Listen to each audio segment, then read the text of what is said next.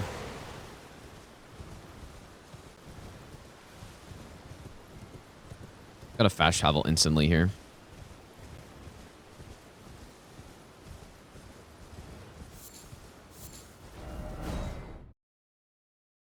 Yeah, I use the fire pots to kill the mobs for Howl. Yeah, so I think input reading's necessary in this game. It's just, first of all, I think they never should have made it possible that certain spells avoid it. Or, I don't know. I think it's just kind of broken that certain spells just don't trigger input reading at all. Or, you know, some people will be like, actually, streamer, it's action reading. Which is, it's true. Oh, I didn't equip Unseen Form. The boss is looking at your animation rather than looking at your controller, but it's the same thing. But, I wonder if Glintstone Arc can go through the floor. It probably can't.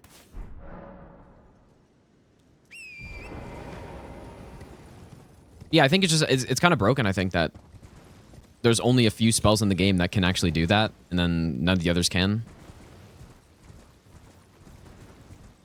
Can't. That's too bad. It'd be nice if I didn't have to get fire pots for this.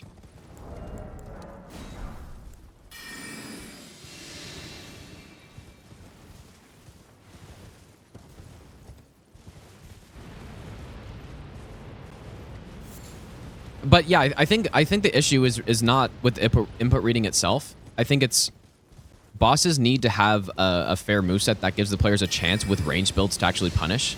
And I would say a boss like Champion Gundyr in DS3 is a perfect example. Where his moveset, you know, you're looking for certain attacks to bait out so that you can get punishes from range. And it's sort of like, it's just a different way of fighting him rather than being some broken OP way of just running away and attacking just whenever you want to.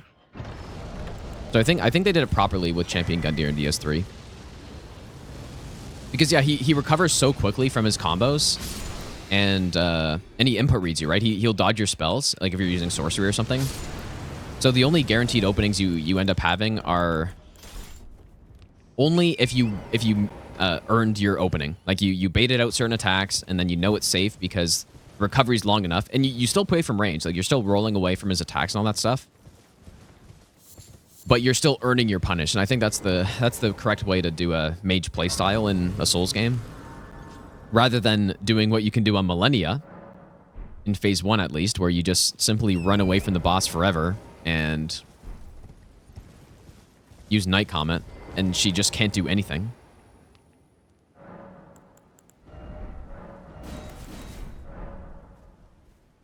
I mean, we're just getting faith at this point, so leveling up doesn't really do much.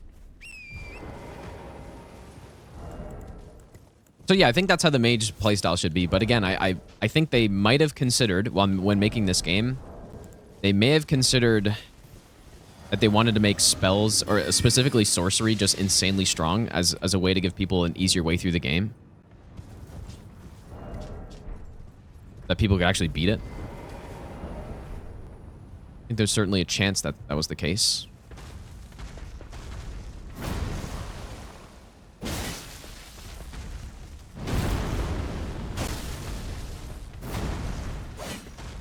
I should probably bait the boss further over.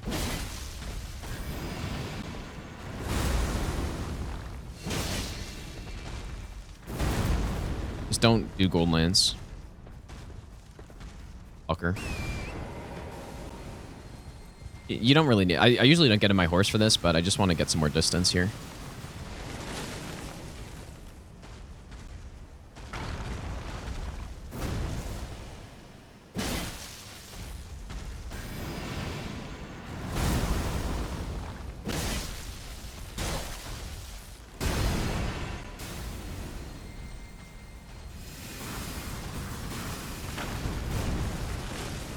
Oh.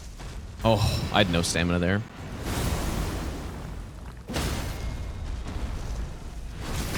Actually kind of scary.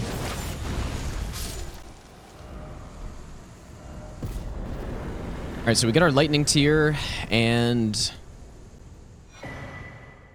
I think that's it now. I think we're good to go to market now.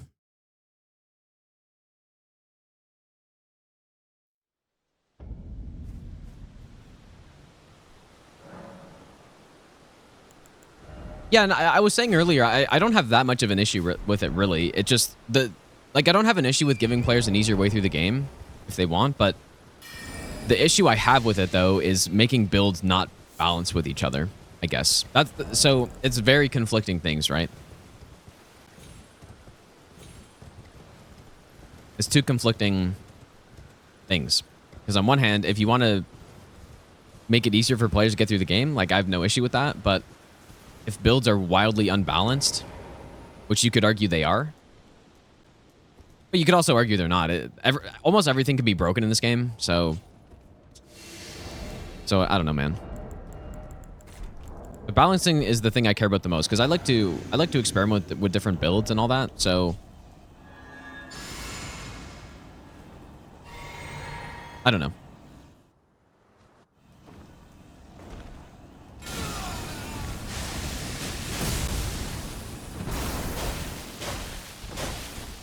Honestly, that wasn't even a better opening than just what I was doing before. Because I wasn't really sure what I wanted to do there. Warrior blood must truly run in my veins. Tarnished.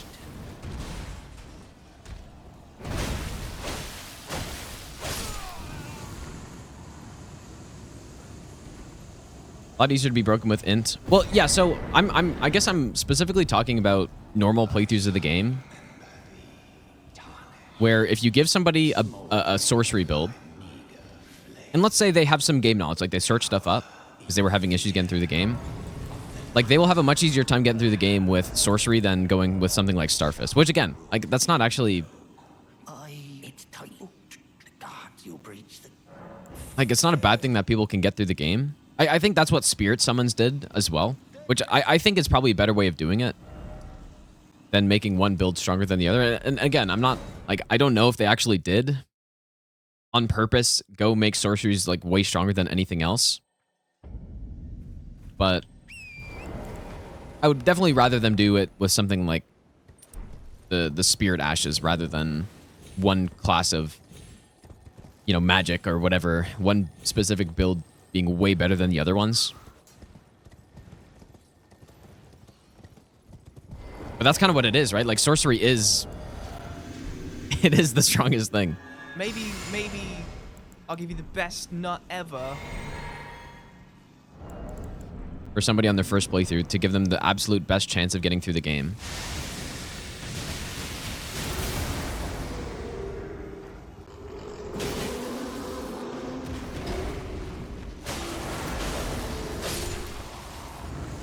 I was expecting a stun there, but I think I hit R2 too early, and so I just didn't get an attack.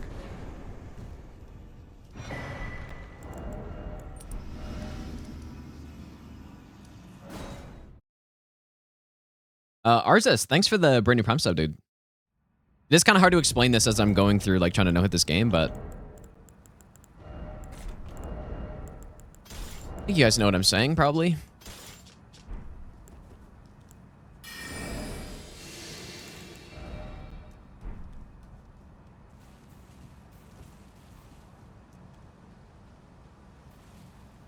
But yeah, so spirit summons, perfectly fine. I think those are great. You can choose to use them if you want to. But with sorcery, I don't know. I have a bit more of an issue with it. Because it does, we were talking about it earlier, it does feel like they intentionally made sorcery stronger and have more options to be insanely broken compared to, like, anything else in the game, right? Being able to use Terra Magica, which there's no other comparable buff, as far as I'm aware, to any other damage type. You are able to, I guess this goes beyond sorceries, but using the Spellblade set was another one. Nothing like that exists for the other damage types. right? Where that's magic Ash of War only. And so I don't think there's another comparable. So like I just don't know. Like, it seems like they purposely did that to make magic and magic builds just stronger.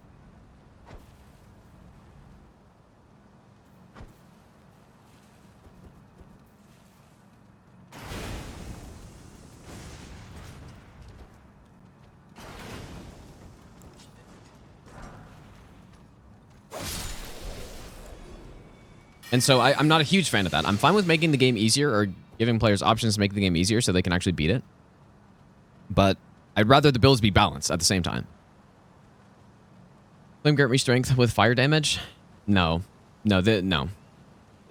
Because Howl exists, right? So if you're talking about damage, Howl is all damage types, which sorcery can also use, right? So that's another thing I'd probably change as well personally, is making it so that there's those equivalent buffs for each damage type, and then maybe magic loses out on it because it already has Terra Magica. I think that would be fair. Where you have Flame Grant Me Strength for fire damage, not physical, only fire. And then you have an equivalent for physical, an equivalent for like whatever other damage type.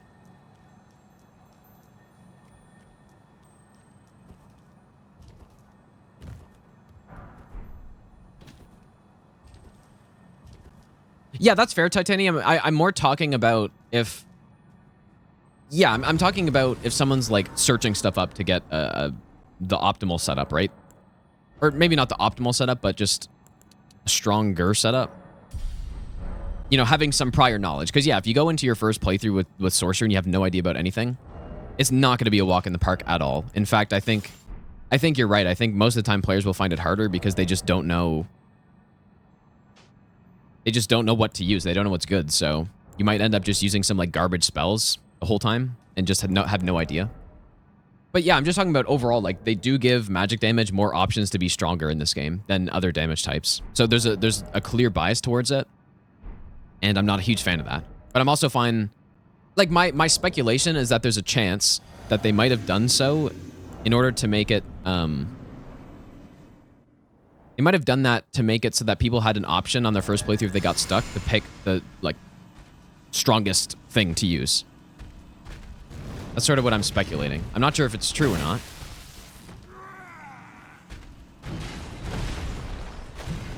Not sure if the Ash of War is really safe on any of these, dude. I'm not gonna lie.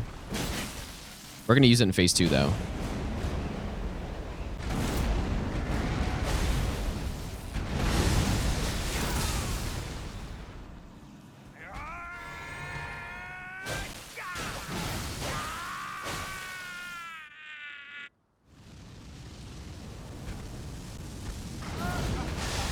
We get a stun here. Beautiful. Such a cool looking Ash of War here, dude.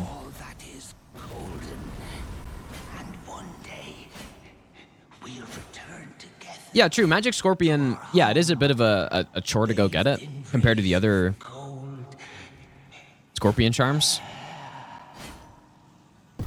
But like that's not really even what I'm comparing. But even then, if you are talking about somebody on a normal playthrough, most people won't choose to go with something like that because you just take more damage, right? When you're using those things. Whereas Terra Magica has basically zero downside. The only downside of Terra Magica is that you have to stand in it.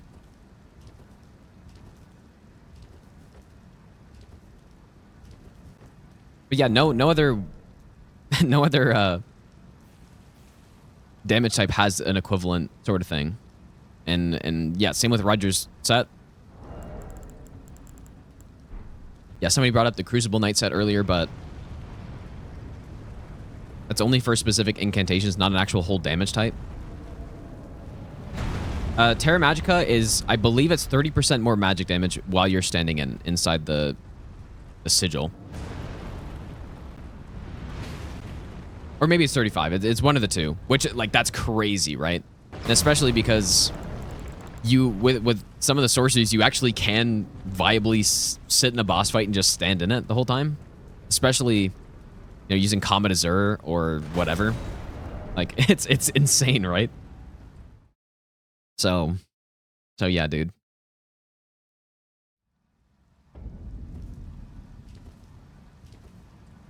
And I'm fine with that buff being there, but I think you also have to like take something away from magic damage to compensate for having that, so that there's at least like a different play style between the different spell types or builds overall.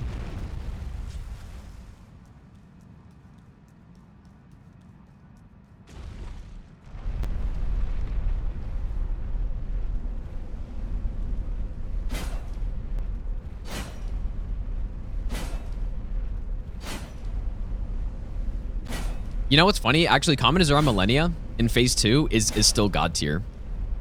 In Phase 1, yeah, sure, it's not great, but that's where you use Night Comment, but Phase 2 it is God tier because you can cast it during the flower, and she's in like hyper armor that entire time, so she won't get knocked down by it. That being said, it's not like you're gonna have the freest kill of all time, but you can absolutely use it during the flower and blast her, dude. If you watch, the first time I saw somebody doing that was Bushido's All Remembrances no-hit run, where he scripted the fight in Phase 2 using Common Azura. So, I mean, I wouldn't say it's shit on the boss. It just, in Phase 1, you're gonna have a hard time, though, that's for sure. We're going to Redan now. Probably fastest if I just go from here, honestly.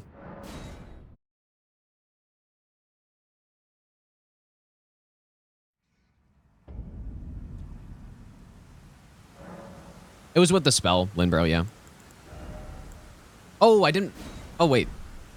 We're about to go use Howl now, so we need the tier.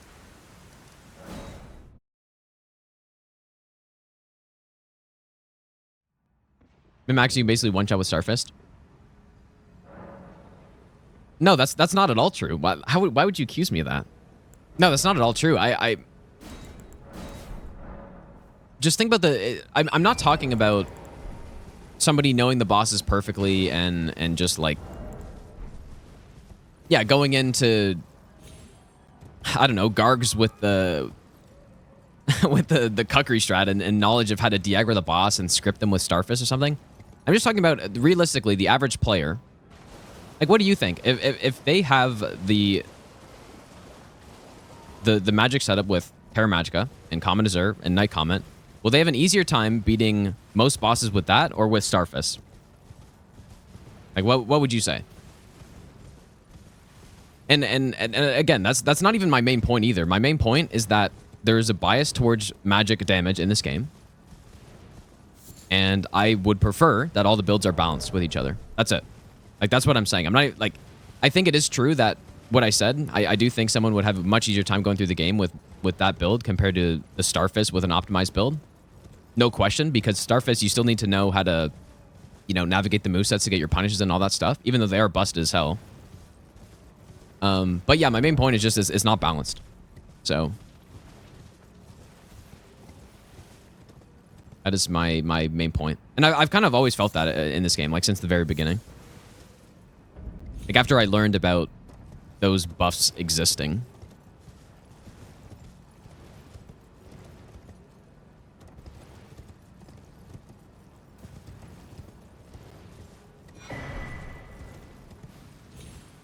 And so, yeah, I'm fine with the different playstyle, but I think it should just be better balanced. I think there should be more equivalent options for other classes as well.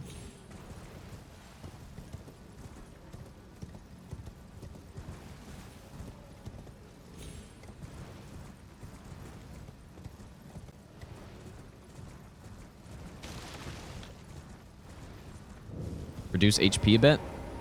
I haven't really thought about how, to be honest, but I'm just pointing it out that it exists in the game.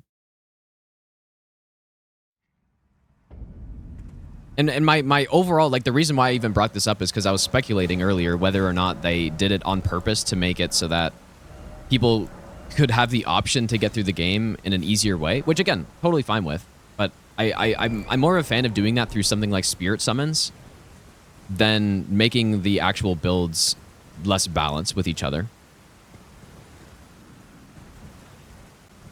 Because what I think in an ideal Souls game, you would have every build would have its upsides and downsides, and you know, different playstyles associated with them, but they would all kind of be around par with each other. That's what I think would be ideal. And so you have diversity in different play styles with each. Yeah, like sure, if Magic's a glass cannon, whatever. But and plays from range versus, you know, a super strong melee build, you play from up close. But yeah, dude, I mean, there's not enough risk reward. If you're saying that Magic is like a glass cannon build, which it could be, like someone could just not level health, but they could also just make it not a glass cannon build and just have access to all the same buffs that only Magic has and all that stuff, right? So maybe you could say that, but it could also just not be a glass cannon if you wanted to, right? So I don't know. I don't think that's a good point.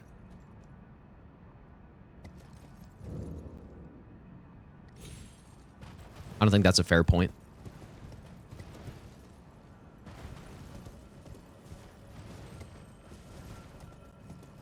Yeah, again, all I'm saying is that they have there's a bias towards magic damage in this game. And I'm speculating as to why. Right? Glass cannons by nature, but like why do you think that though? Like you don't think that somebody could just use Terra Magica, use Comet Azure, use that Physic Flask, but then just not have like good armor and high health? Like that's not a glass cannon.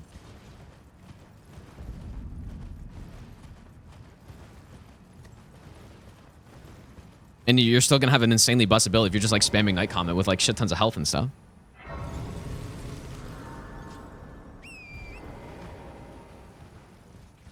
Yeah, that's it's just a normal cannon at that point. But yeah, no, I don't know. That's all I'm saying is that there's more ways to get higher magic damage in this game than others. That's all I'm saying. And I do think it's not perfectly balanced, or not balanced to a level that I think would be better.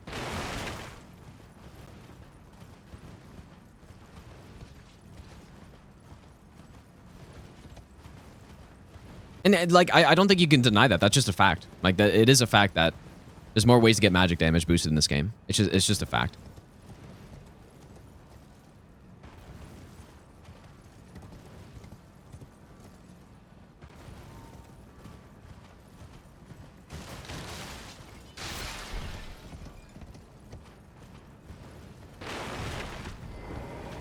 And it's not that I don't like magic playthroughs. I really enjoy using magic a lot of times. And it's really fun to play. I just wish it was a bit more balanced. And also, and this isn't just with sorceries at all, but same with the incantations that don't cause the input reading. Because that's where this all started. That's where this whole discussion started, right? Is the invisible spells. I think that's a problem with balance. I don't think that's good. And because bosses don't really have a chance a lot of the time, right? And how input reading is kind of necessary to make it so that you can't just do that playstyle we were talking about where you just run away and just cast spells at the boss and they just can't do anything about it. Okay, we just have enough levels. That's good.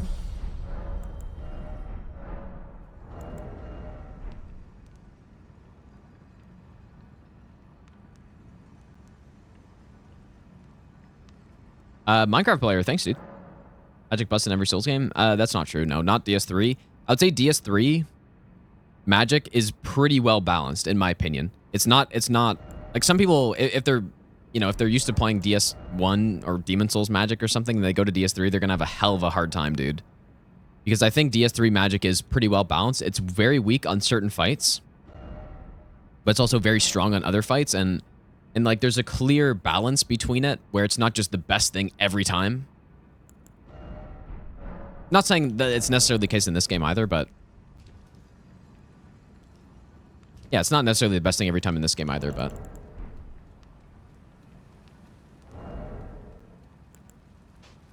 I think DS2 Magic is also, you know, more balanced than at least this game is. The stars have aligned. The festival is nigh. Do I have everything that I need here? The gods demand repentance. Joe, thanks for the $5 donation, dude. All of it. Where I only use explosive physic? I don't know. I've never thought about that. Oh yeah, great rune. Thank you. Not the first time I forgot this. But yeah, no, I think that's an issue with this game overall, is that there's a lot of balancing issues, I would say. Whether that means, you know, bosses dealing too much damage and not having enough HP, or not having enough poise and being able to too easily manipulate stuns, or the great runes, right? Like, I just think there's a lot of balancing issues in this game in many different categories. Welcome.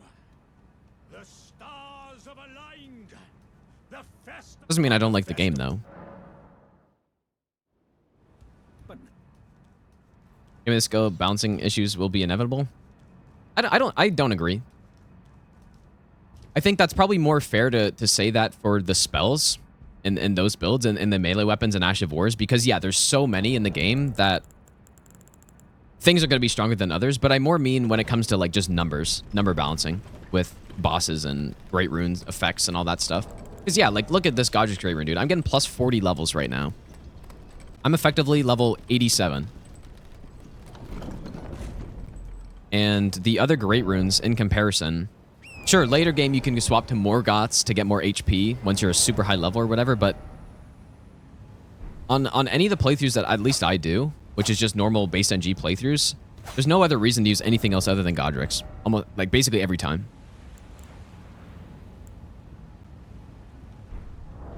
Which I'm not a fan of. I'd rather things just all be, like, equally viable, but in different ways, so that it's not boring. Till level 100, even beyond, dude, even beyond level 100 easily. It's 40 levels, right? It's good. It's good until probably level 300 or 200 or something. Maybe I'll give you the best nut ever.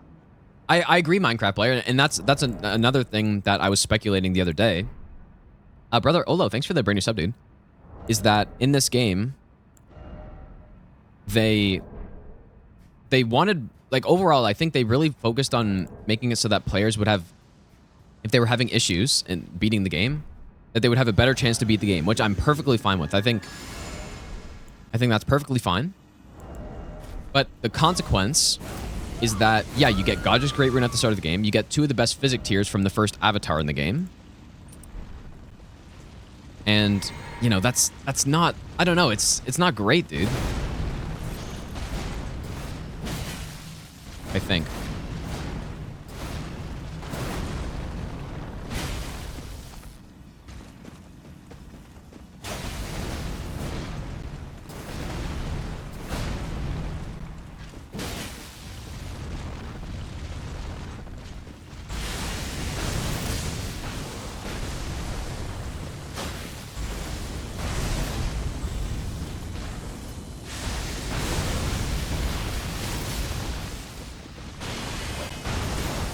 Wow, this has not gone well so far, dude. Jesus. That was horrible. I was horrible to a concerning degree here, because now we're in a bad spot. And he's got a shit ton of HP left.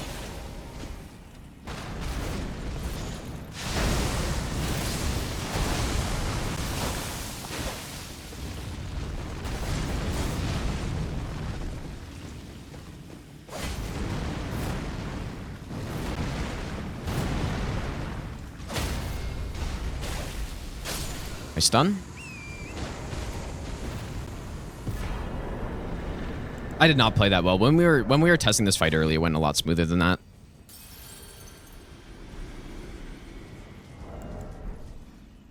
You don't get any iframes in this, Adam. As far as I'm aware. Should have had Godric's at +3 per stat. Well, you know, I think Godric's, yeah, maybe it's a little strong as it is, but what I think is more the issue is that the other great runes just aren't interesting enough. And it's either that or they're not as accessible for a playthrough, you know? Because it's so easy to just go Godric's. And you know what, though, to be fair with the great runes is that for most players, it's actually not that big of a consideration, because they're not going to be using rune arcs in their first playthrough. So maybe that's what they were thinking. It's like, oh, it's not as big of a deal because people aren't going to be using them. We don't give a lot of rune arcs as it is. And so I don't know how big of an issue it is, but at least for what I do, you know, actually not doing runs where I don't die and never lose the rune arc. Like, it's just the other ones are basically useless. That's just how it is, dude. And it was nice that we do the master run where Radahn's Great Rune is the best one because I don't allow myself the stat boost, so it's nice to use a different one. But yeah, dude. And I've used Millennia Great Rune. The only place I've ever used it is on Rykard. Because it's actually decent on Rykard if you're tanking the lava, but I think they could have just done a better job making the other Great Runes more interesting. I'll give you the best nut and ever. and yeah, I don't know. With Godric's putting it early, I understand why they did it, I think. But it just kind of, it throws off the balance, right? Because you never need another Great Rune again, basically, if you're actually going to be using them. Destination F, thanks for the brand new Prime sub, dude.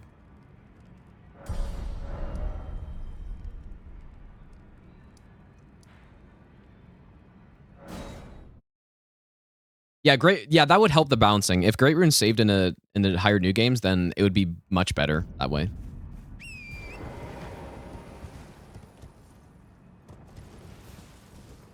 Yep, Millennia Great Rune does reduce your flask healing. Yep. Which I think is totally unnecessary, probably.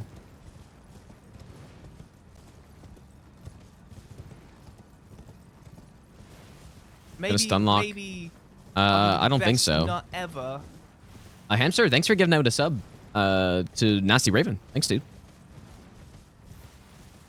Anyways, yeah, it's an interesting discussion. I wasn't trying to get into an argument about like magic is like super OP or something. My only point was that I do think that they thought about in this game from a number of examples, but they thought about making it easier for a player to get through the game with certain builds, which I in theory I don't have an issue with, but it's just that in doing so it throws off the balance of the game, and that's what I have an issue with, I guess. That's my overall point.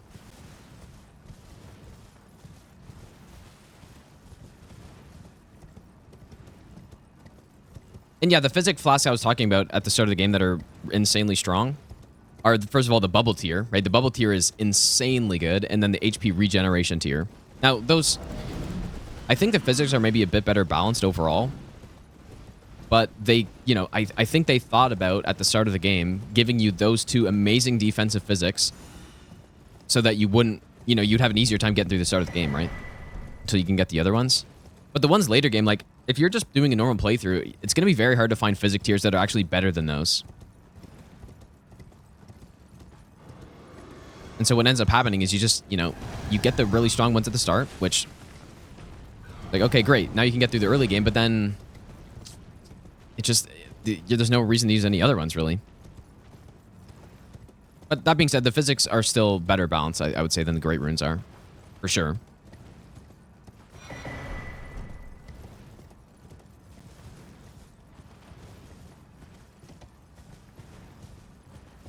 Oh yeah, there's other really good physic tiers for sure, right? The charge attack tier is right in Limgrave as well. 100%, yeah.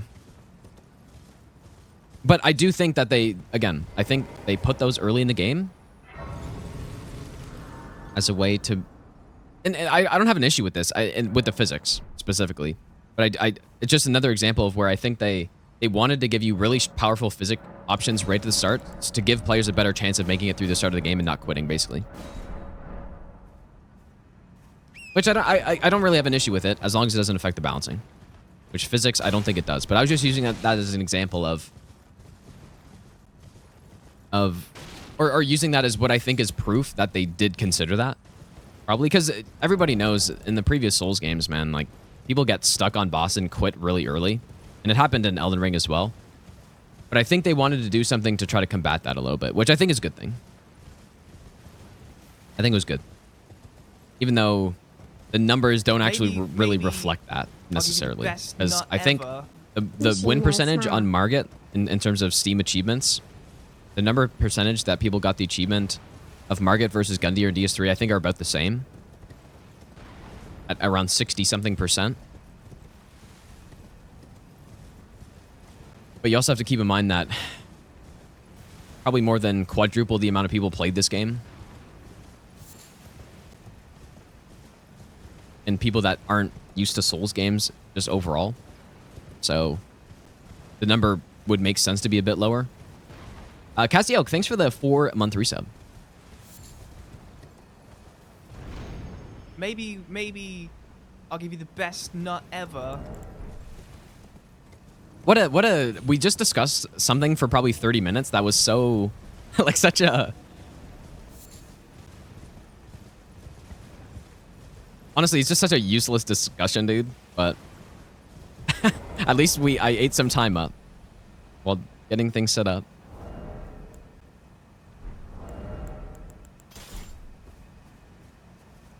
Literally the least useful discussion of all time.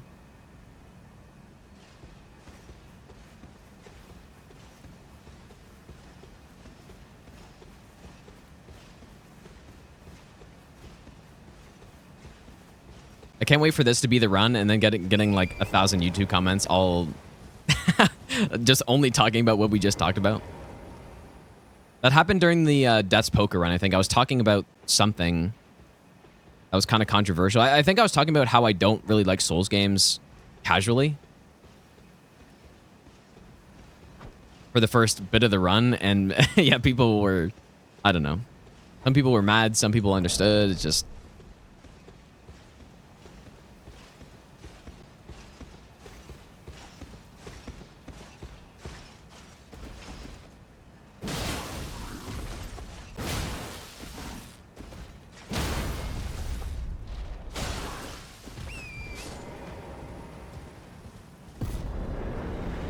Yeah, I'm feeling lazy right now, dude.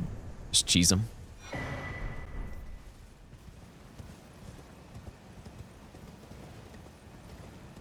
Makes you a little sad, what? That I don't like these games casually as much? That's just how it is, dude. Moist Bananas, thanks for the brand new Prime sub. These are still some of my favorite games of all time, for sure, but just in a different way than probably most people. Which I think is fine, dude. Oh yeah, I've said that numerous times. Said that I would never be playing Souls games right now if I didn't start challenge running them. There's almost no chance. I might have come back to play Elden Ring for a little bit. And I probably would have enjoyed Elden Ring way more. But yeah, I don't know.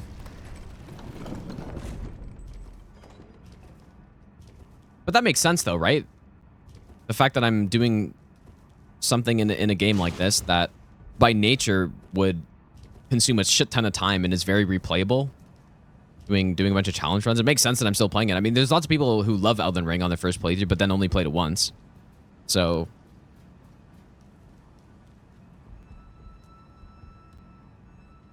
I think it makes sense. No, it's not too easy, I don't think. It's actually almost the opposite. The reason I don't like it casually is because it's too hard, dude, basically. That's not exactly it, but on my first playthrough of DS3, and what made me quit the game was sort of something like that. But I didn't mind grinding a boss to try to beat them, but what I found annoying was just the amount of time wasting in between that.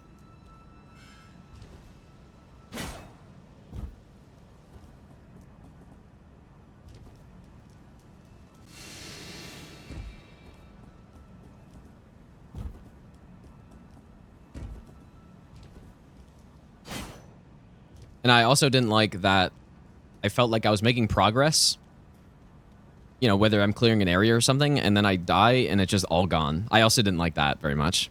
So, which is obviously a fundamental part of the game. The run back thing, though, part of the reason why I like Elden Ring more is because of the lack of run backs. I think that's really nice.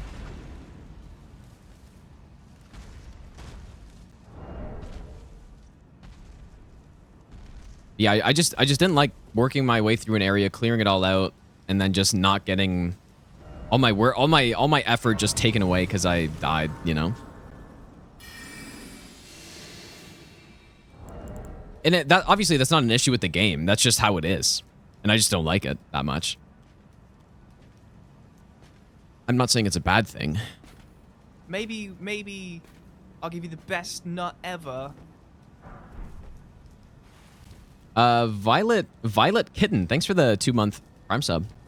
Yeah, it's not even something that's exclusive to Souls games either, right? Oh my god, dude! Dude. That's so Hamster, shit. thanks for the 20 That gifted is subs, man. So shit. Out of absolutely nowhere. That is such a garbage. Thanks so much, dude. Make sure my you thank God. Hamster if you just got a sub right there.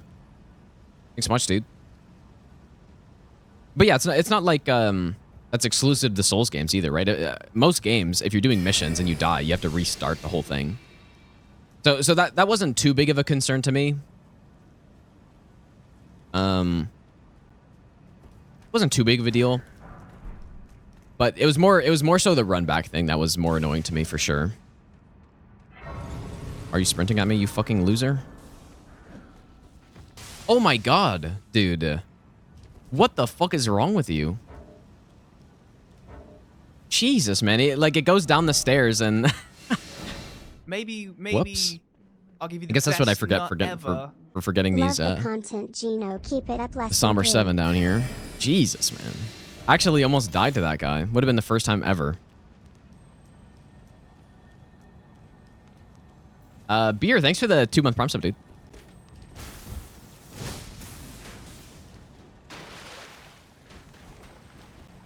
That was crazy because I was rolling to the timing where I was going to hit the ground if it was flat, but it's because it was a downslope, and so it...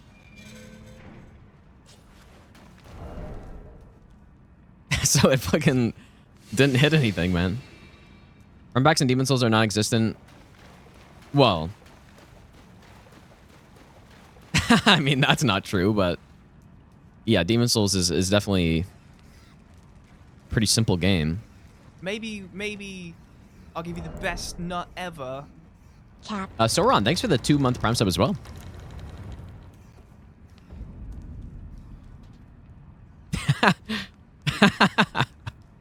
What a fiasco that was, dude.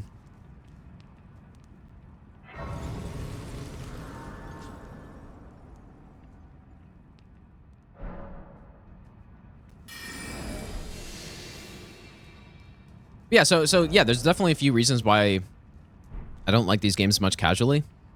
But for challenge running, I can't think of a better game to do runs on than these ones, so.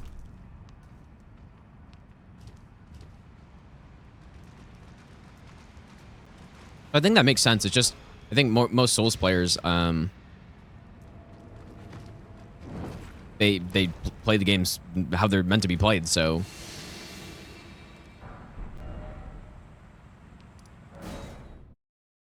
They would disagree with that. But maybe, you know what? Maybe my perspective at this point has changed a little bit in favor of them now that I've played them for so long and I understand how the games are. Maybe that's why I like Elden Ring more. It could be part of the reason. I'm more used to it and I'm more patient now and all that stuff. But that being said, I still don't like, you know, when I was fighting Placidusax my first time, I still was annoyed that I had to run back to the boss like that, like I did.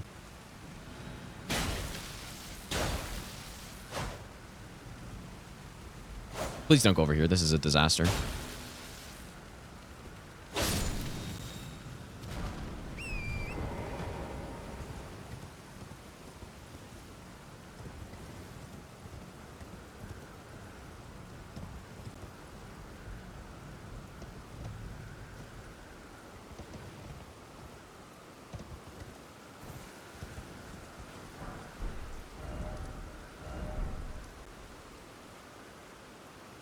You should make more Graces and Marika statues. I agree. I don't see the reason why there needs to be any runbacks in this game at all. Well, I just don't like them.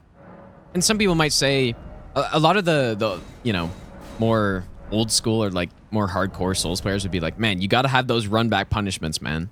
You got to have them. It's part of a Souls game. You just got to, you're too, you only like instant gratification or something like that. That's what people say. But yeah, in my opinion, those runbacks, it's just wasting my time, man. That's time that I could be learning the boss and... Oh, I didn't get the... Oh, I'm really not paying attention on this run, man. But yeah, that's time that I could be doing something productive and learning the boss and having fun doing that. versus just running through a section that I've run through 10 times already and already cleared out as I went through the area the first time, right? I'll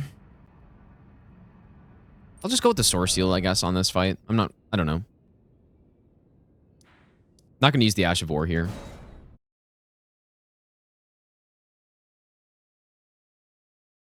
Run back is to overthink your boss strategy. Well, you're saying that's a meme, surely. Runbacks are to increase the game's playtime, that they can say a high number on playtime. Surely.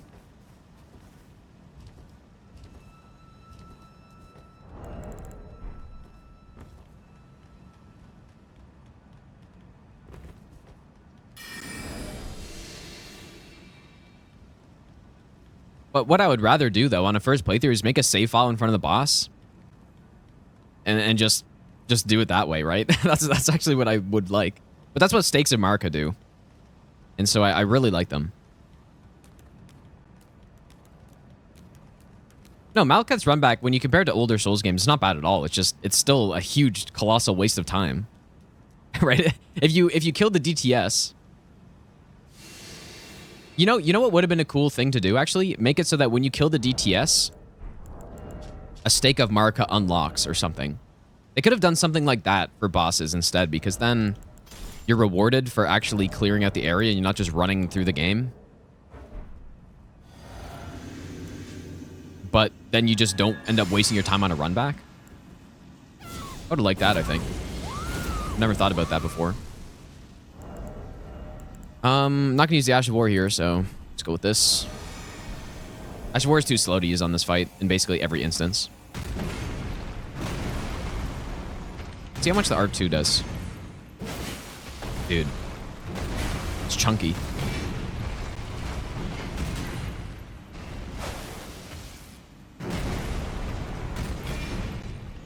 How dare you do that attack to me, you fucker? This is one of the few bosses where if you're using a thrusting weapon, the Spear Talisman does some really good work here. Because all those jumping attacks can be counter hits very easily.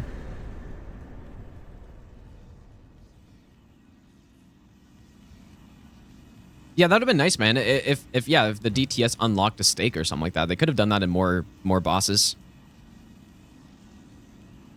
And then for the player who doesn't want to fight him, then you just have to deal with the run back. I think that would have been great, man. That would have been a really good balance between, or a good sort of middle ground between having run backs and then also making it so that the player doesn't have to do a run back if they just put a little bit of effort in. I mean, that's great. That's sort of, in Dark Souls 2, that's sort of a similar idea as fully clearing out an area before you fight a boss. Right, because what you could do in DS2, which I like the idea of, but the way it's done, I'm not a huge fan of, I suppose. But what you could do is, when you kill enemies in DS2, if you kill them, I think it's 12. I honestly can't remember. 12 or 13 times. I think it's 12. Then they never respawn, unless you're in Covenant Champion. So what you could do, if you were going to be like, okay, I'm going to get stuck on this boss, you're doing like SL1 or something, then you could clear out the area and then make it so that the runbacks are totally free getting back there, or just, kill one enemy that's in the way and do a similar thing. So doing that with Stakes of Marika unlocking from killing an enemy or something, it would be like that sounds like or if you clear out an area or something, then you get a Stake of Marika at the boss. That'd be a sick idea, dude. I think that'd be awesome. I should probably level up, I guess.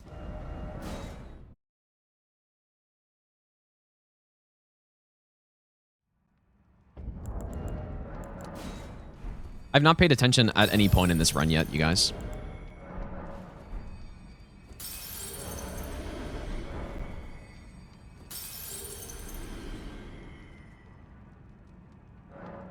Makes farming a lot more tedious in DS2.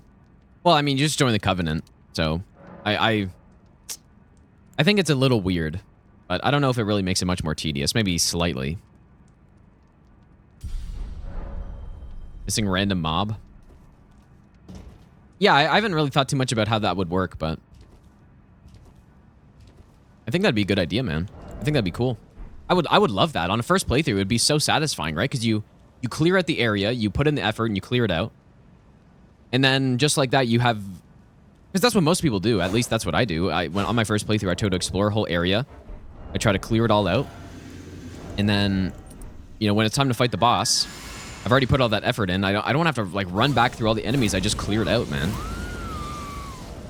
That could be a way to reward you if you actually did that. Sounds like a great idea.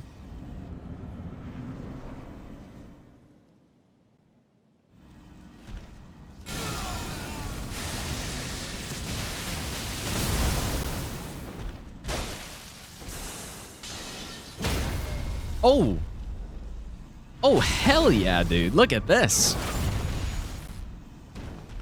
Oh my god, he got totally destroyed. I didn't know about that. Well, that's nice. Yeah, we tested this kill a bit earlier. I never got that kill. I guess I just needed an R1 in there. Dang, dude. Funny how we survived with 1 HP on that riposte, though.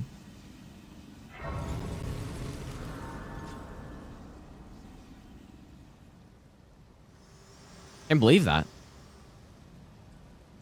Hello, allow me. You are unable to prevent the thorn. A husk, the only way, and become my purpose. So I'd like to the flame then and guide you.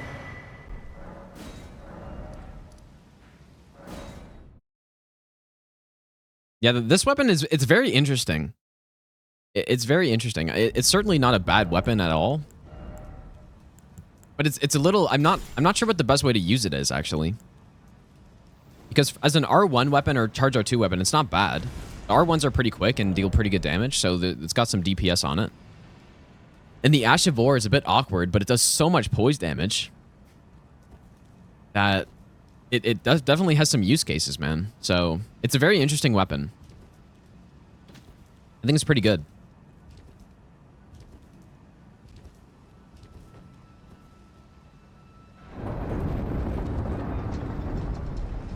Whenever I get to his next grace, I gotta adjust my camera.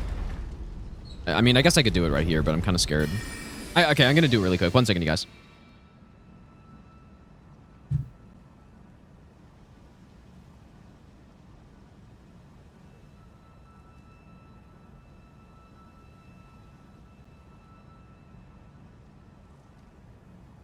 I didn't realize I was getting so bright.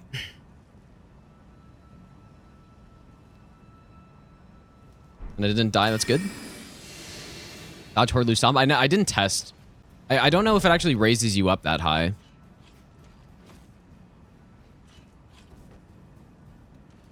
But I feel like it's way too slow to try to use it there anyways. It's not like the Bolt of Grand Sacks where it, you know, it lifts you up and it's actually fast enough. This is so slow.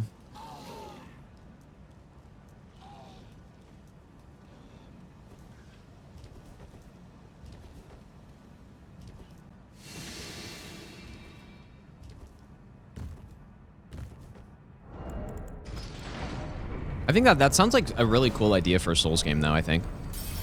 I'm not sure what... The issues I could think about are... If it's only killing some sort of mini-boss before a boss, then I think it makes more sense. Well,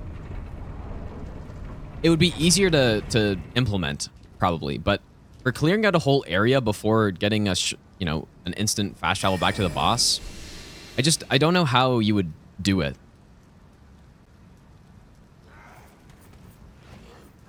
Like, would you just arbitrarily pick the amount of enemies or what area the enemies need to be killed in? Or make better shortcuts? The problem with shortcuts is that they still take time, right? but yeah, I guess.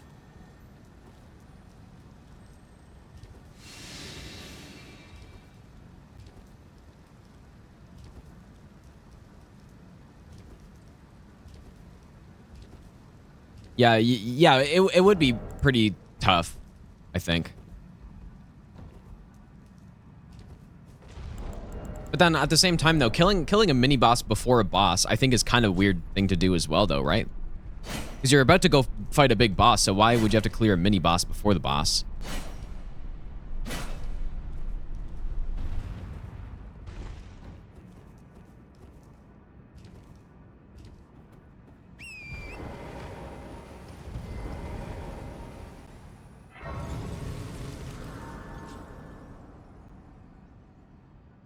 not sure what time of day it is. I'm just going to wait until day here.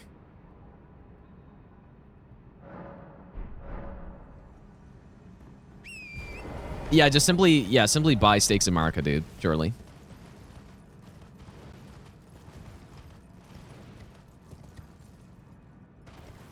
I don't know. I could think about more how that would work, but I definitely like the sounds of it, though. I think the player getting rewarded for clearing the area properly before fighting the boss with a stake of Marika in this case, or whatever, just a spot to respawn at.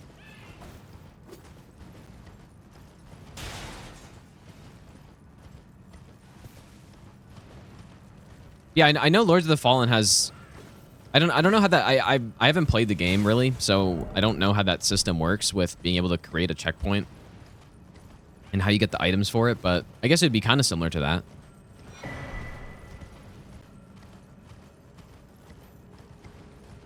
But how do you actually get the item to make, like, the seed or whatever? How do you get that? Is it by killing a certain enemy?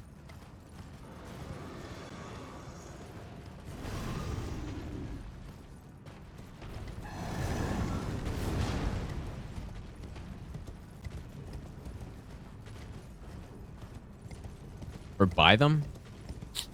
I don't think that really solves the issue that I'm trying to get at. Because yeah, if you could just buy them, then you could just run through the area, place the checkpoint down, and then that's it. So the main thing, I think, is just that I personally don't like that I cleared an area before killing a boss, and let's say Fair and Keep is the first time where this really annoyed me. So in my first playthrough in DS3. But I guess Vort would also be if I didn't like kill Vort really quickly, so I didn't even notice it. But let's just say Fair and Keep Abyss Watchers, right? There are approximately how many Grus before that boss? 1, 2. There's quite a few actually. 1, 2, 3, 4, 5, 6. 7? There's at least 7. And there's also 2 Dark Wraiths. So, and that's before you get to the boss. So, on my first playthrough, I cleared out the entire area, killed everybody, picked up all the items I could find, all that good stuff. But then the bonfire is like kind of a bit far away, and all those enemies are respawning. So I die to the boss, I go back to the bonfire, I have to run through all of them every time.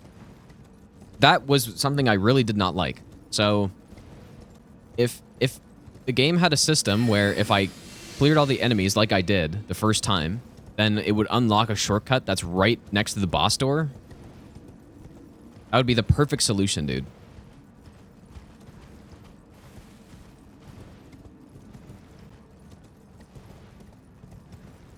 And that way, again, you get rewarded for clearing out the area, but you don't if you just sprinted through.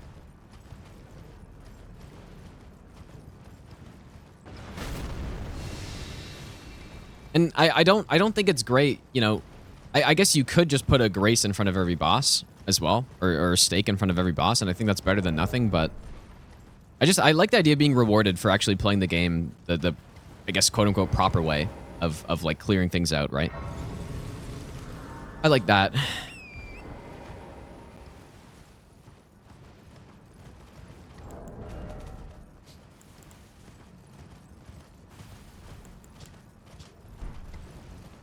Whereas, yeah, I guess just putting a shortcut before the boss doesn't necessarily reward it. Like, it could reward somebody just running through and getting the shortcut, right? Lothric run? Well, there's... Wait, what do you mean Lothric run? Like, to the Twin Princes or to somebody else? Or, like, to Vort? Yeah, because Vort actually does have a very bad run back, actually. Horrible run back. But Twin Princes... The run back is long, but there's no enemies on the way. Kill everything, get a stake. Exactly, that's what I'm saying, but I don't know how you... What I'm trying to think about is how you actually balance that and make it make sense to a player. Where it is obvious enough what you're meant to do. Because yeah, if there's just like some random secret enemy somewhere that you don't find and you just don't get the shortcut, that's not great, though, is the problem. If there was some sort of mini boss, that'd be simpler, like the Draconic Sentinel in front of Malekith. But at the same time, I think fighting a mini boss right before a boss is kind of weird, I would say.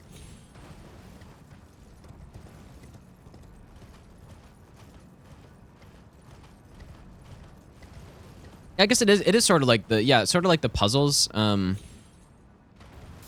are even in the game with the towers, right? The mage towers. I guess you could do something like that. Or at least the game would just have to tell you once you've done it.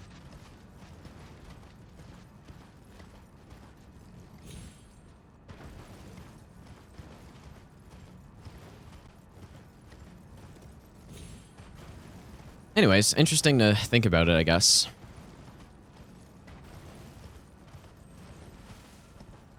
Workout system in the sewers?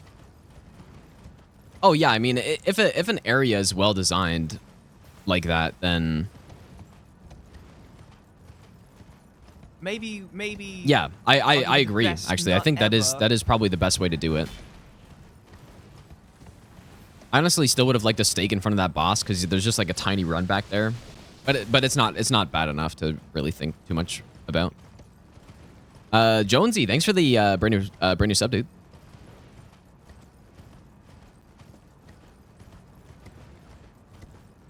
But again, you can still just gun it through there, so it's not exactly what I'm saying, but that's, I mean, a well-designed area is going to be good most of the time, so. And then they just put a grace in front of the boss.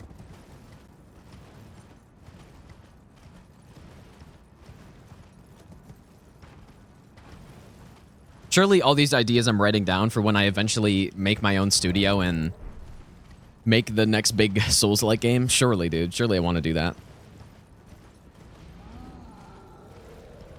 Obviously, I do not, but...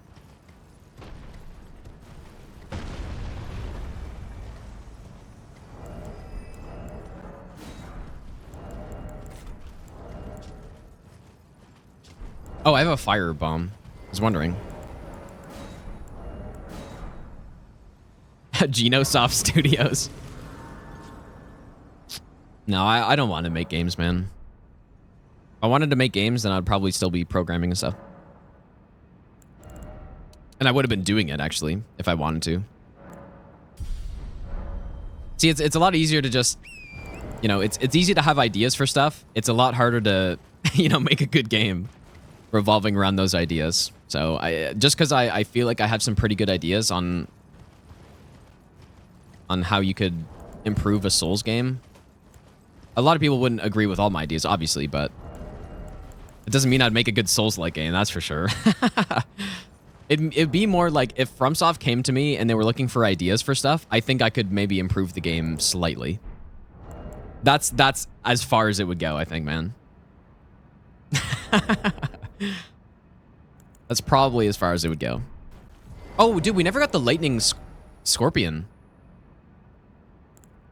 Nah, it's fine, dude. I just totally forgot. That's okay. We're using charge attacks in a lot of spots anyway, so... We're spreading out our damage a little bit more. That's what we're doing.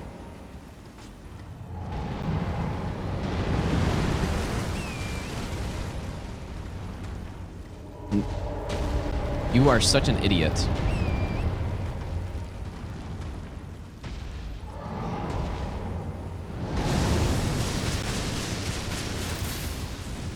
You're kidding me.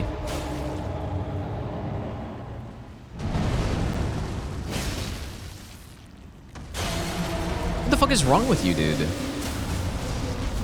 Oh, and then he stuns at... No. He's gonna roll away.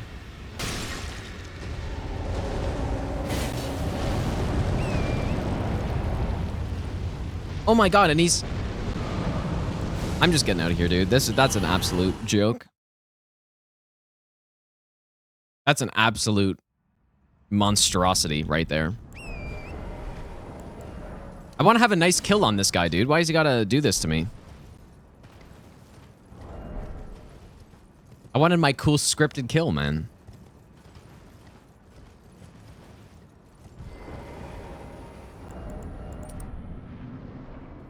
Obviously, I didn't have to bone out there, but I want my cool kill.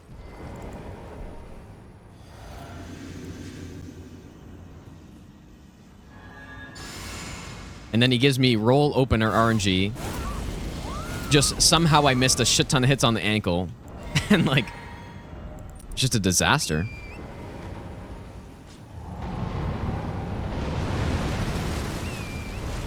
I mean, this isn't great positioning either, but...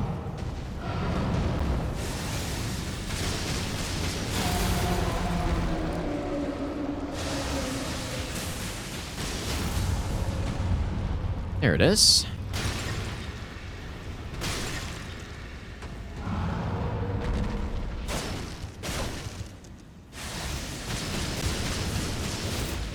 Look at that monstrous chunk of damage there, dude. It's very satisfying.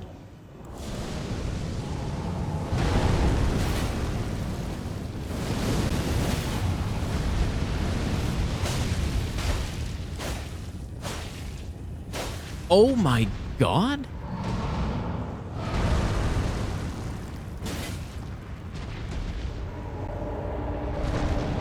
Please explain how over half of those missed. Please explain that. Just like, how is that possible? I just can't believe that, dude. That is insane. Over half of those missed. I think I hit 2 eye hits there out of like, I don't know how many attacks I did. God, this guy is horrible. Surely he won't fire breath me.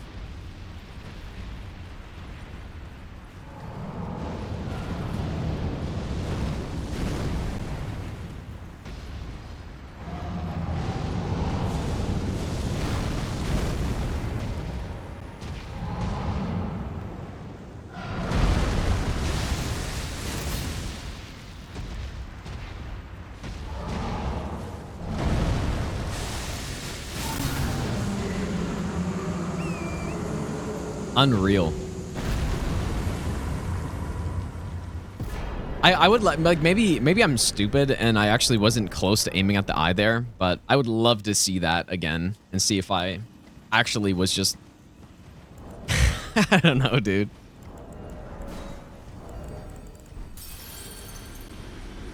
Maybe I'm just I don't know.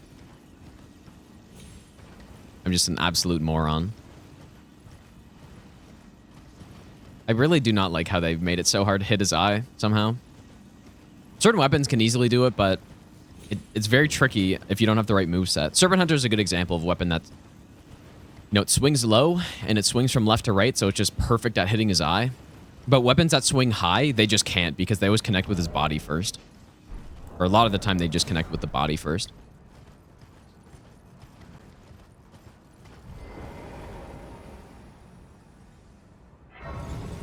I couldn't ever be a game reviewer. Wait. How did that get brought up? Maybe. I wouldn't want to be a game reviewer. That I don't know, dude. 1 year of asking. Durbin, thanks for the 1 year resub, dude. I appreciate that. Yeah, I wouldn't want to be a game reviewer. I have long observed the lands but this world. You can like a game but still hate things about it? Very well let my Oh, 100%, yeah, dude. Yeah, there's things that I would change about the Souls games, but they're still my favorite games. Overall, probably. Or at least they're right up there. I'm sure you can find things that are wrong with everything, man.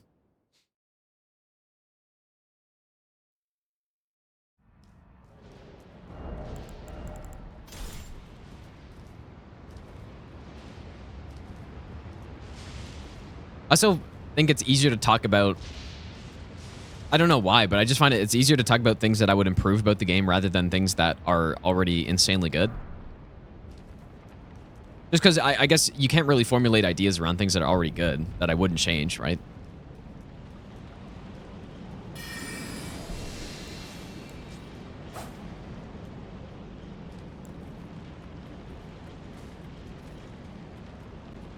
There's 1 million more things that are good about these games than that are bad. there's only a few things that I can think of that are bad, or just not even bad necessarily, but things that are I would change myself. but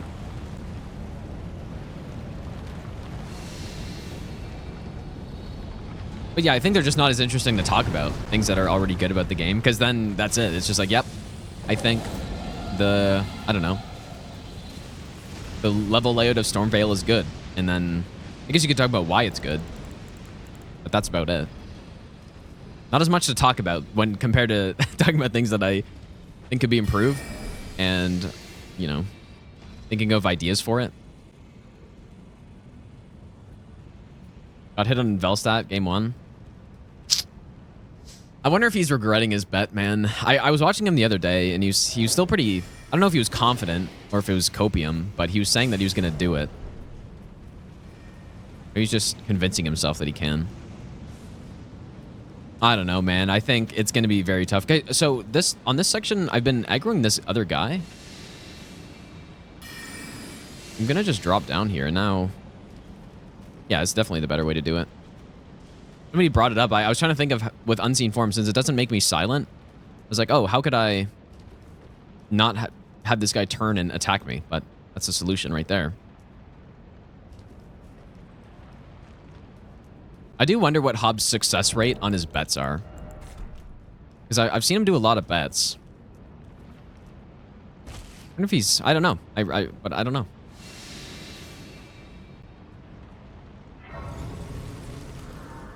People get annoyed much more easily than happy. I agree with that. Yeah, no, it's a lot easier to feel negative emotion than positive emotions, probably.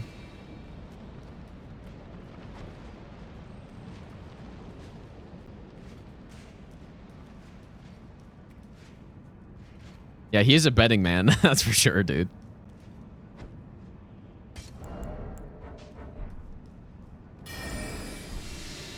Yeah, I definitely think Lightning Scorpion on this build, it's good in the cases where I'm planning on not really using the, you know, either the Ash of War or the charge attack as much. But I think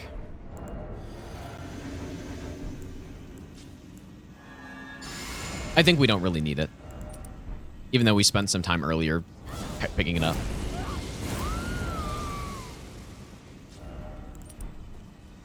So we are going to charge attack.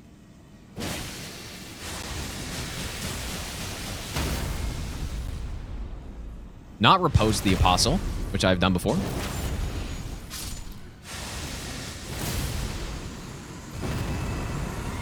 at that damage. I mean, that's pretty significant, dude. We are very close on this build to being able to one-cycle this boss. And with Red Feather, maybe you actually could. It's just the question is whether or not you actually deal too much damage and don't get that riposte off.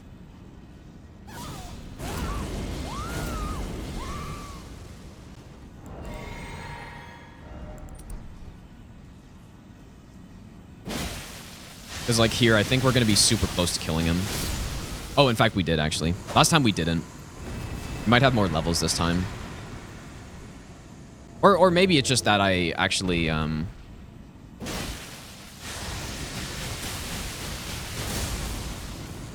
don't know. It might be that I just... like, have more... Like, this is just a better setup for this kill, rather than replacing one of those with the... Scorpion Charm.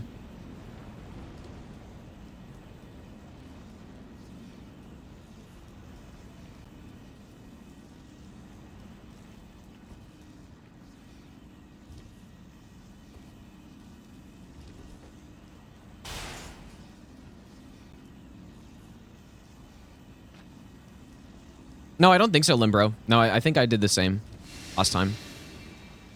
I just had less damage last time, because that's the way to stun them properly, right? Because this Ash of War deals apparently 75 poise damage, but most of the time I'm like missing a hit or something. But yeah, I just do a charge or two, and then the Ash of War. That is what I did last time, I'm pretty sure. And then I was able to riposte him, but this time I just killed him too quickly. But I could be wrong, but I thought that's what I did. I know that's what I did on Noble, for sure.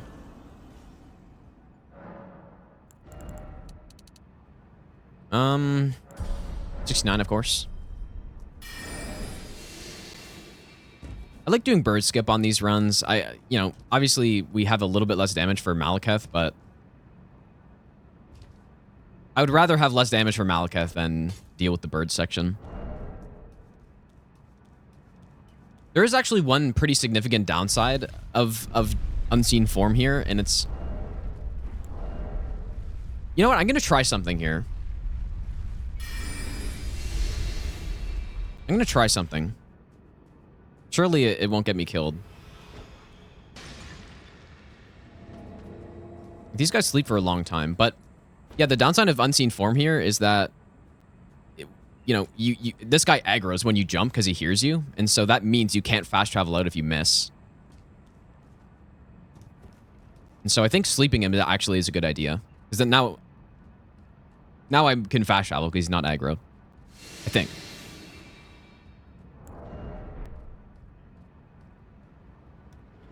Yeah, so I'm going to start doing that now. I'm going to just sleep pot him. Because these guys do sleep for a long time.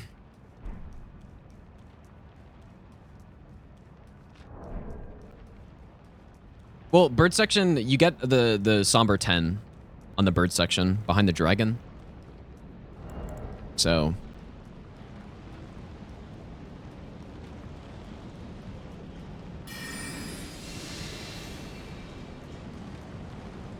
So yeah, we're just fighting in +9 instead of +10 here, and then we can get the +10 in the Ashen Capital.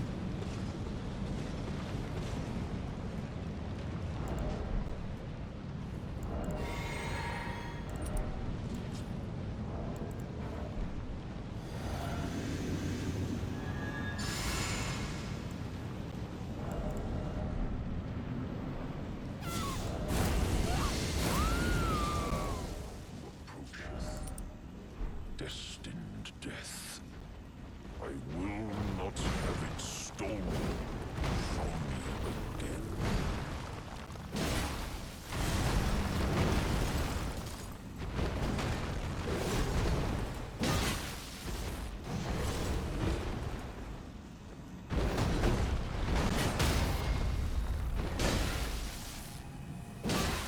Probably should have done an Ash of War there, I guess.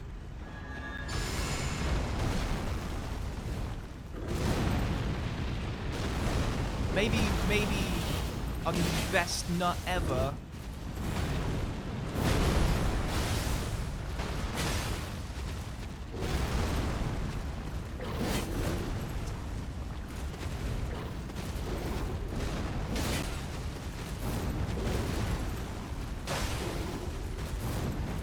Oh, that was close.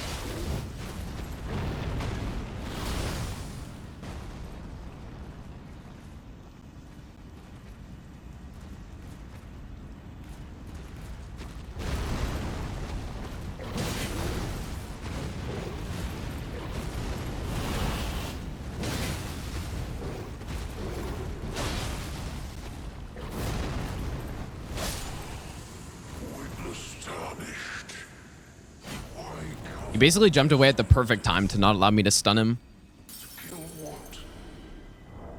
And yeah, probably if I got that hit in there too, I probably would have stunned him as well. I whiffed it because I didn't really know where to aim.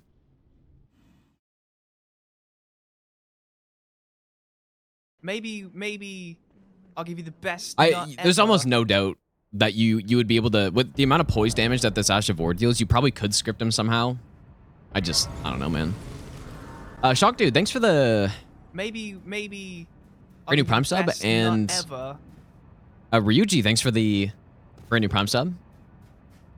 Also, Durbin, I don't know if I said thanks for that 1-year resub, and Cliffside Push, thanks for the brand new sub.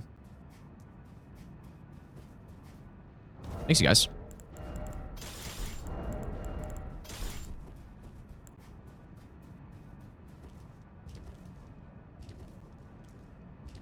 It's a lot easier to get these runs quickly when you don't actually need to script the fights. Because if you guys remember last year, or if you go back and watch my run requests from last year, it's a lot more calculated because I spent a lot of time trying to...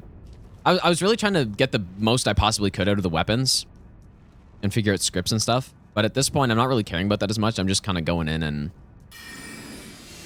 This one's actually a bit of an exception. I've tested this weapon quite a bit on certain fights, but for the most part, I'm kind of just gonna, you know, fight the bosses once with the weapon, make sure I know the openings, and then beyond that, just start the run. Here's paid subs on YouTube. I just haven't set it up because I don't really. I'm too lazy, I guess. I don't know. Yeah, I could set that up, but I don't know. It's fine. All right, 75 dex. So this is approximately the same level that we got. Actually, it's a bit higher level than what we were with Gideon last time. 85. The best nut ever. When we were testing this, we were, I think 82 is what I got to. KJ, thanks for the brand new Prime sub. So if this strat doesn't work, which is possible, then I'm gonna go get rot pots, I think, dude. So hopefully it works. That's probably the best way to save this run. I think I don't remember if I did that on a run last year or not.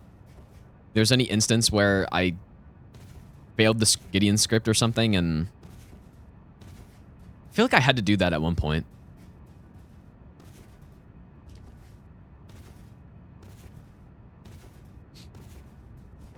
It would be interesting to see this damage on Ghost Loretta, though. It'd probably one-shot her with the Ash of War. Well, yeah, there's quite a few runs where I went down to Lake of Rot if there just wasn't a good enough way to script Gideon, but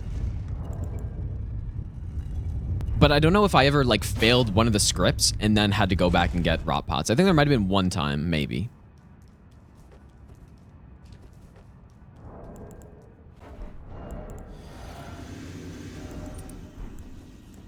Let's see here, though. What when we were testing this, he could get out of it, but I was thinking it was because of the timing. I'm actually not 100% sure, so. We also don't have Lightning Scorpion here, but the charge attack should make up for that pretty easily. In this first hit.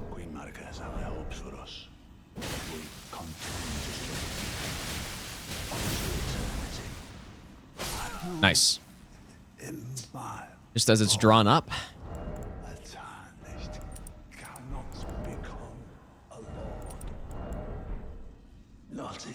Yeah, I think that actually is consistent. And the reason I think it's consistent is because when I was testing this while he was... Or if he starts turning around and starts moving and all that stuff, then it seems like it's not consistent anymore. But if you just do it as the second hit, it seems like it's good.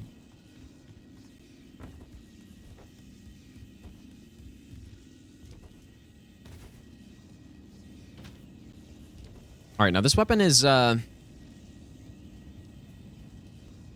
Did I test the Horlu transition?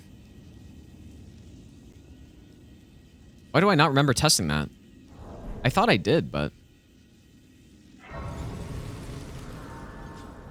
And can I do a charge R2?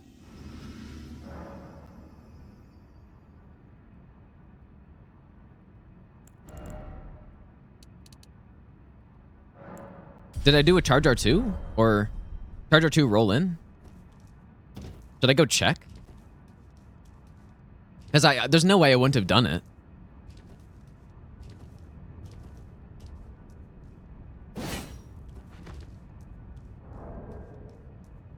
No, I mean on the like the actual, like when he swaps to Horlu.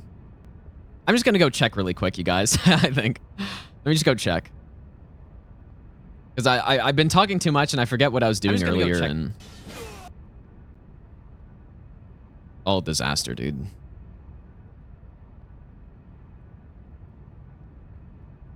That's when the run started.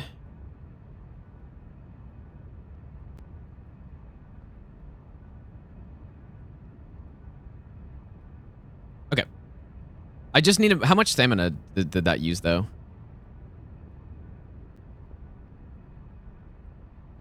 So I was at about like half stamina here. Okay. I guess it's fine. Just wanted to make sure that I did that because I honestly couldn't remember if I did.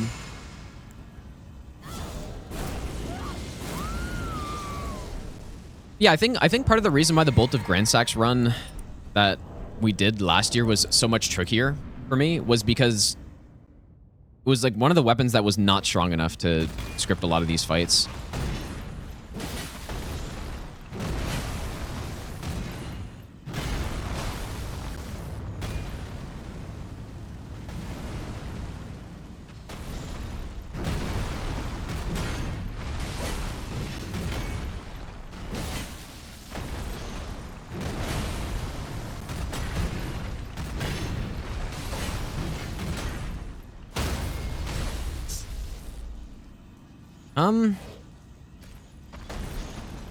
See if I can get some poise build up for phase 2 here, maybe.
It's like poking at his toenails the whole time.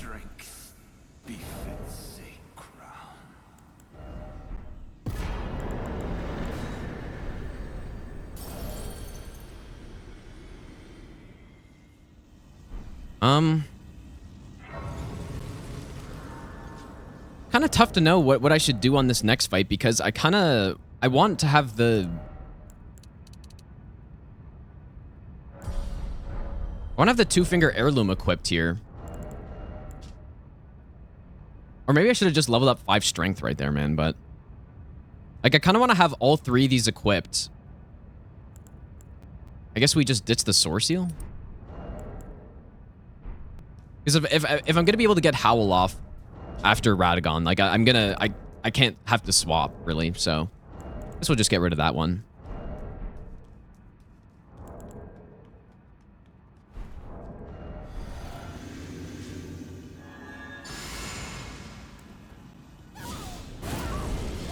We're going to try to open with an Ash of War here. That worked last time. A full Ash of War worked, so... Surely this time it'll work.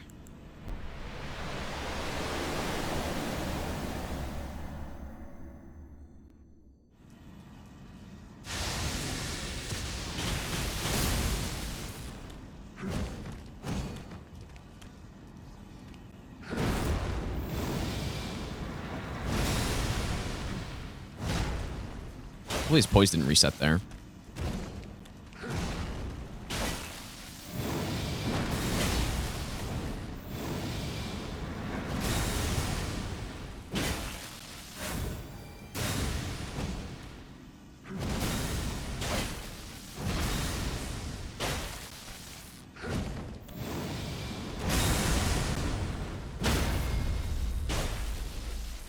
I think it definitely reset on that.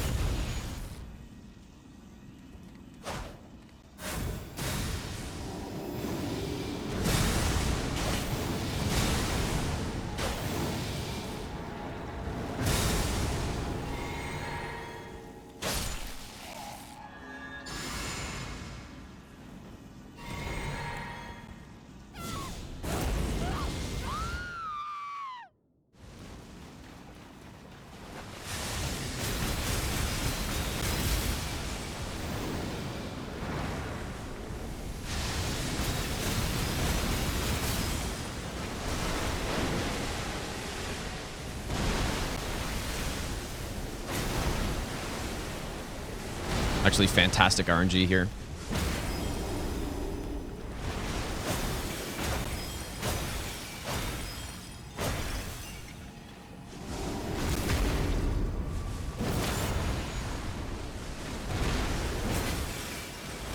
Oh.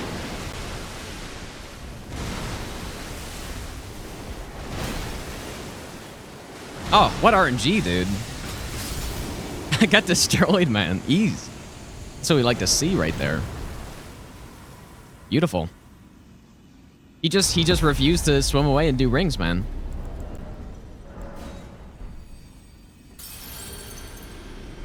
Simple.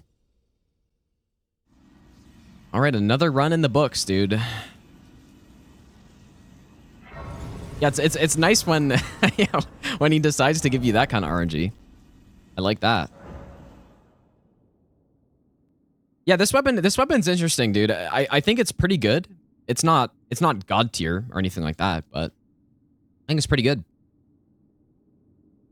Yeah, we're gonna continue on all great runes, I think. Might as well. But that was a nice Elden Beast though, and it does so much poise damage. That's why it's an interesting weapon, because it can deal so much poise damage, even though it's not the most, like, the Ash of War is a little slow, so you can't just spam it. But pretty good, dude. Oh my god, dude! Oh, that's boy. So shit. What the hell? So Juice, thanks for the shit. That is 50 such a gifted subs, garbage. man. Oh, That is my insane. God.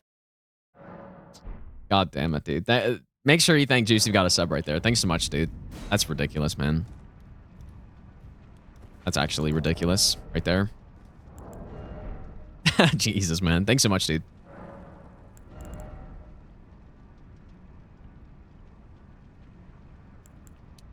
That is ridiculous, man.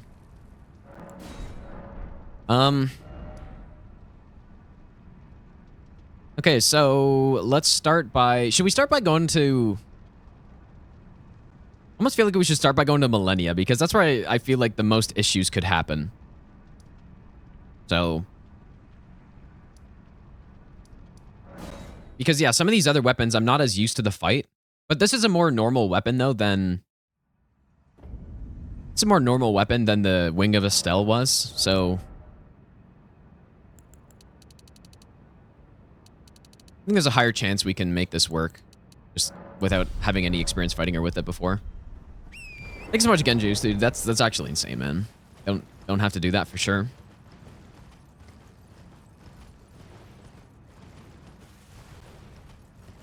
Yeah, I feel like the Ash of War could easily stun lock her, but I don't know.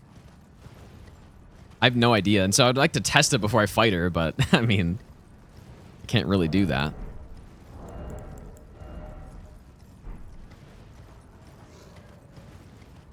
You know, what you could probably do is get the Poise Break tier, and then just a single Ash of War would Poise Break her, and I think it would stun lock her. I don't know how she would get out of it.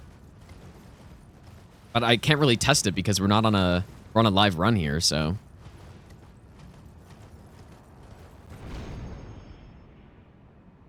But yeah, definitely at this point, the 80% seem to be quite automatic, regardless of the weapon, right?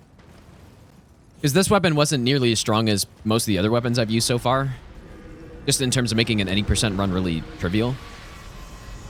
But it's still, I mean, I'm doing the master run, man. It's like, everything's good. Hyper armor out of it? You think so? I don't know, man, because she doesn't even get out a Black Flame Tornado. Which I thought she would. But even in phase 2, she doesn't, so... I'm not sure. We already finished the run, Panda. So... What we can do with these runs now, since we're not on some sort of time limit to get the run, which I was last year, or to get all the runs in a certain amount of time, we can kind of just continue on runs and just go until I get hit, and that's what I'm going to start doing. Surely this guy won't aggro. He already heard me.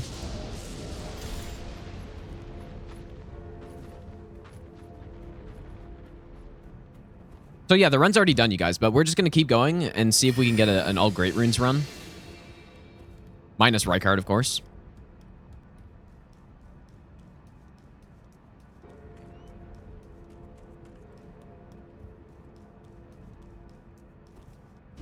So yeah, we've already done what I've set out to do.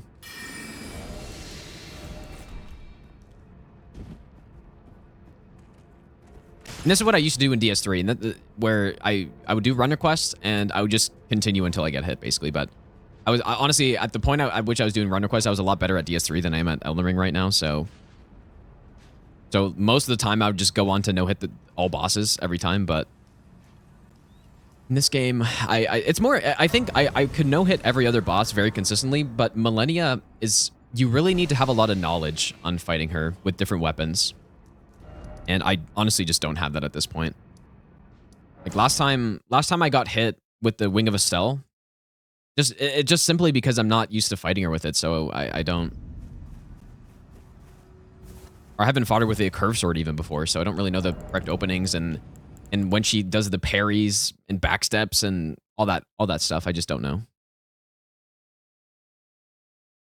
I just need to practice Millennia a bit more with a wide variety of weapons, and then once I do that, and I know how to fight her with every weapon type, the other bosses you can more easily wing them, I would say.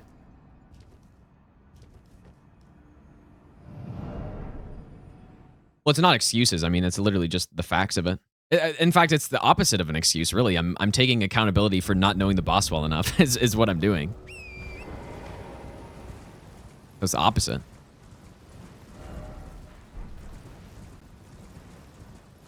I know you're trolling. Mikola, thanks for hanging out. Have a good rest of your day.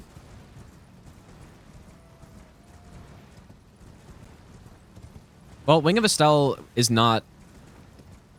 It's interesting. It's not as versatile as Flame of the Redmanes, I would say. But just the weapon overall is so good. So... I just mean the Ash of War, that is.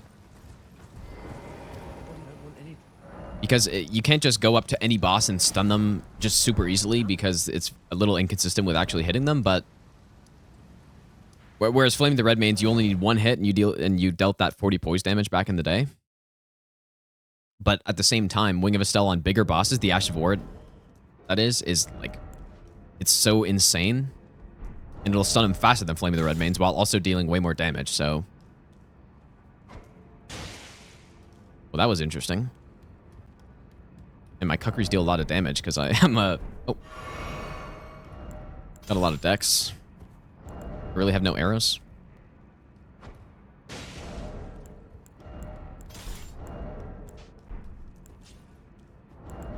Yeah, so we did this with the Wing of Estelle 2 days ago. Like, I finished the run, and then I had to end because I was going to help Edie route DS1 and stuff, but I came back yesterday, and I just tried to... I tried to finish all Great Runes, and then I ended up getting hit on Millennia. I no-hit, like, most of the other bosses. I just had Moog left, I believe. But this time I'm going to do Millennia first, in case I get hit there. Because it's by far the most likely boss for me to get hit on. But for a boss like Moog and stuff, I feel pretty confident that I'll no-hit them every time.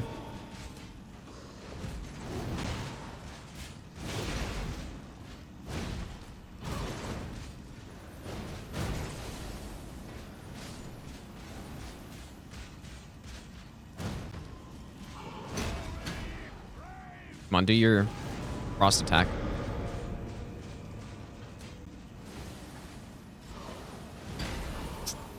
It's too close.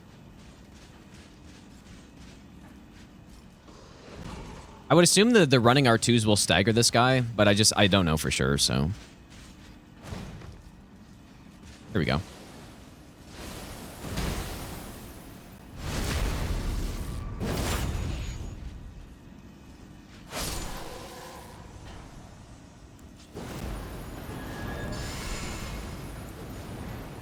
Wonder if I can get Howl off anywhere here.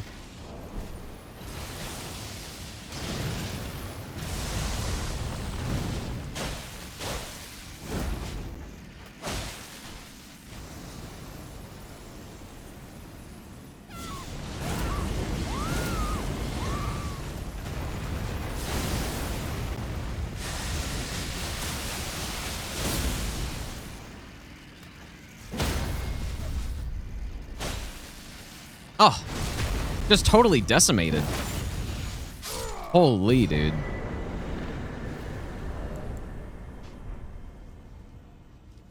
I shouldn't have to go back to round table for any reason.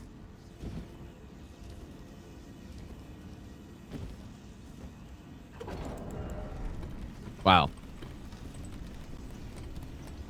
Yeah, what, like, if you can get an opening for this Ash of War, dude, it's really good, but that's the tricky part, is actually finding an opening to use it. Oh, while we're down here, we'll go get Vow the Indomitable and stuff.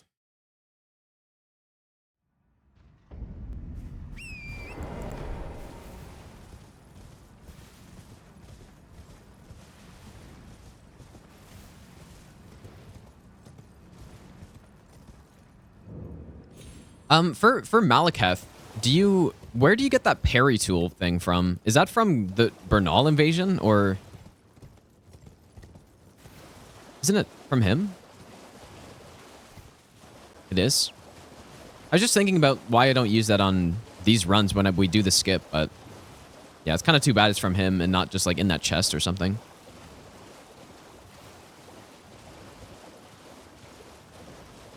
Because I wonder if that'd be useful for just normal runs, man. I've honestly never used it before. Oh, you have to kill Rykard? Okay, that sucks.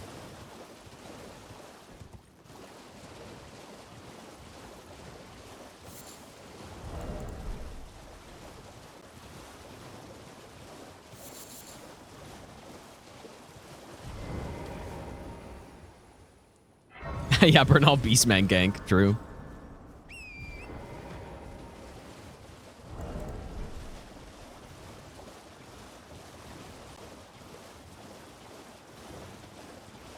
Well, I actually haven't killed him on this.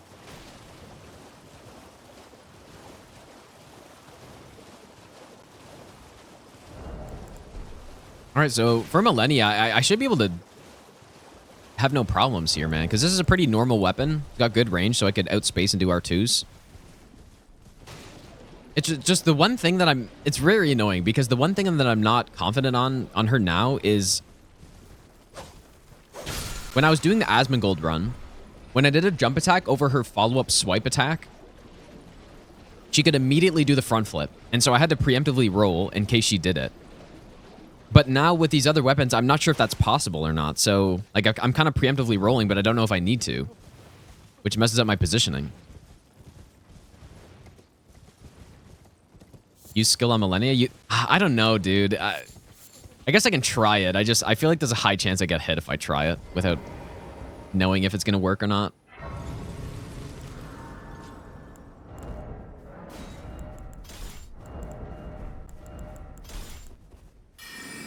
"100% get hit." Yeah, I don't know, dude.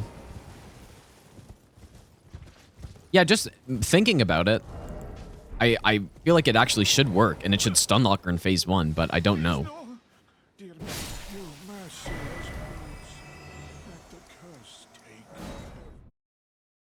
Dreamt about Elden Ring? I think I have, yeah. Not really about... I don't know if I've dreamt about streaming, but... definitely dreamt about playing Souls games, though. Assuming every hit of Ash of War staggers. Yeah, not miss, I guess, yeah. I don't know, man. It seems too risky to do if I'm not certain it's gonna work. Have you enough to crouch poke and stagger her? I'm not sure.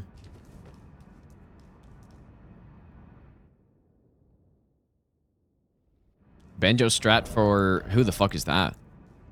Oh, Millennia? I'm not sure. What is the strat? For what is incantation run? Does it have to do with crucible aspects of the tail or whatever it's called?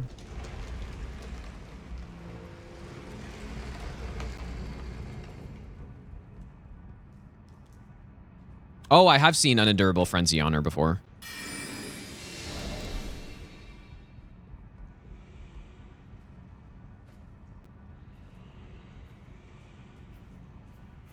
I know, testing the in-camp run for 6 months now. Maybe, dude. Hey, but that's the... you know what, though? I'm sure he's like me, where he finds that to be the most fun part, so there's nothing wrong with that.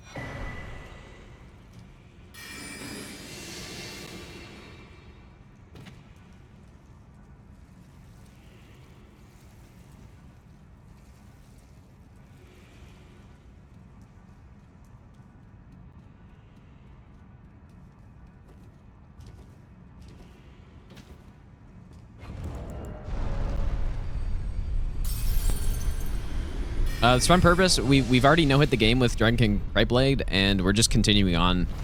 See if we can get an all Great Runes run.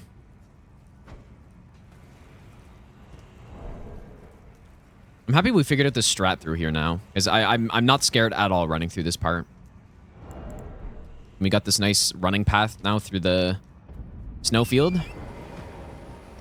No, we're going to Millennia right now. I'm going to do her as the first boss here because when we continued on Wing of Estelle, I did end up getting hit by her. And it's just, she's the boss where you kind of require the most amount of knowledge, I think, to no-hit her with every weapon. So I'm just going to go there first. If we get hit, then, you know, we could do something else, but...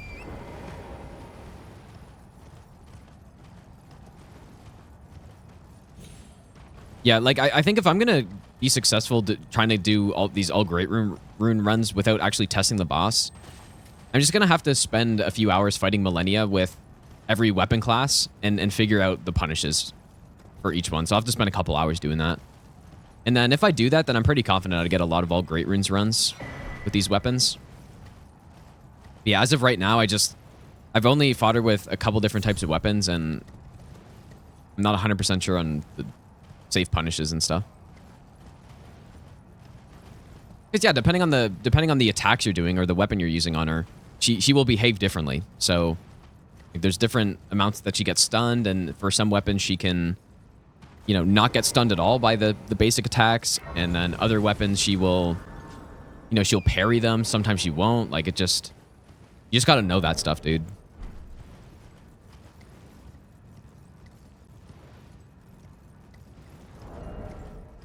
I need to go buy arrows before this.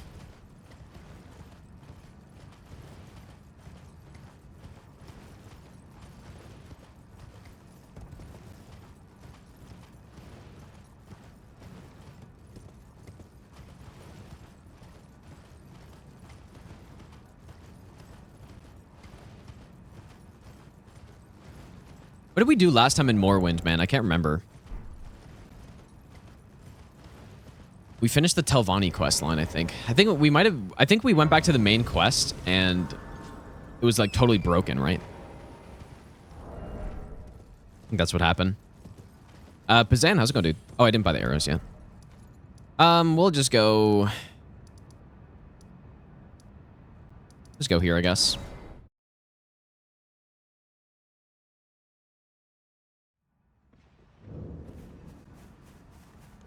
Wait, well, you're...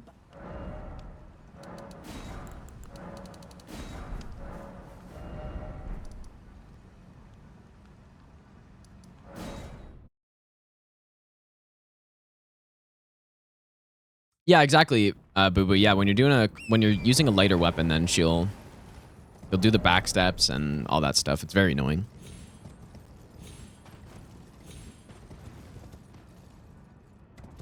Get the assassin coat as well.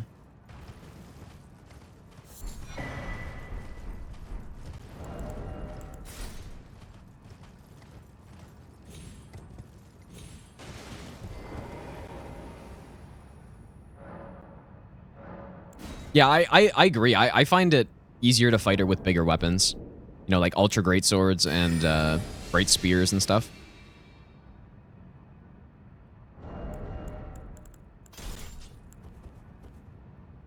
And she has plenty of openings for all different types of weapons, which is nice.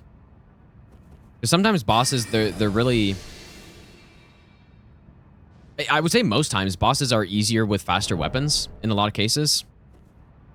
But she's one of those bosses where I kind of feel like she's easier with slower weapons, actually. Almost the opposite. Or maybe it's just that I fought her way more with the bigger weapons, and so... And when the first time I learned her with Serpent Hunter, so I'm just not used to using the faster weapons. Could also be why. Let's go on Lewis.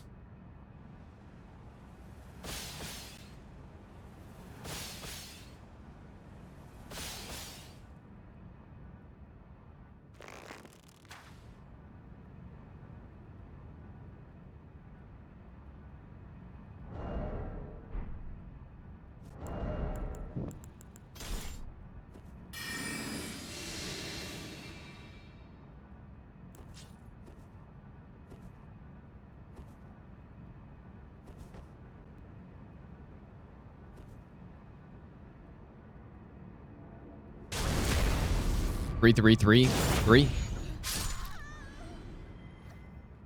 Take a day off anytime soon. Probably this weekend, I guess. Yeah, I mean, maybe I won't stream tomorrow. Today's Thursday, right? So I'm not sure. Yeah, I'm definitely not going to be streaming this weekend though. At least not both days. Elden Ring Spirit World DLC. That, I mean, that'd be kind of cool, I think. Be a nice change from the time travel thing that they do every single time. Holy lag, man. What the hell? FromSoft just can't get away from their time travel nonsense, dude. They just can't.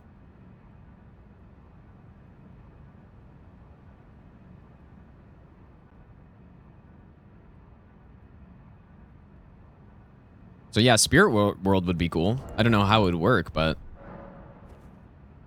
Yeah, time travel is fine, except for when you do it every single game you've ever made. I think it's not as good.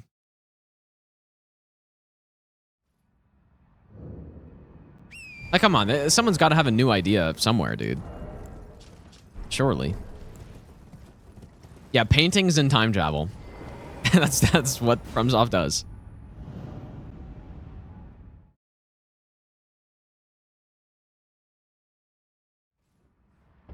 That would be... It would actually be very interesting. I'm not sure how much I would like it overall. But yeah, if they you know, made it so that, yeah, you're in a spirit world, which is actually the same world itself. Like, all the same terrain, all that stuff. But then they just, you know, kind of adjusted the enemies in there. Like, it would be kind of cool. I wouldn't be satisfied if that was the entire DLC. But imagine you just have some, like, monsters and shit in the spirit version of an area. I think that'd be so cool to go through.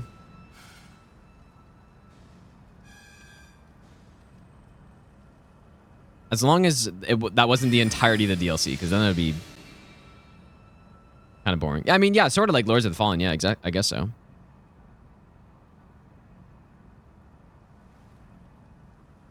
And but they've also kind of done that numerous times, but just in different ways, right? Where they just reuse an area and just, instead of a spirit world, it's just time travel instead.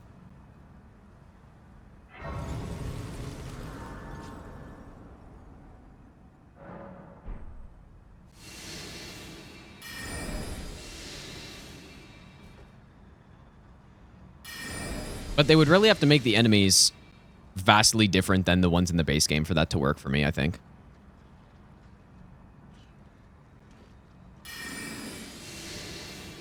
Whoops.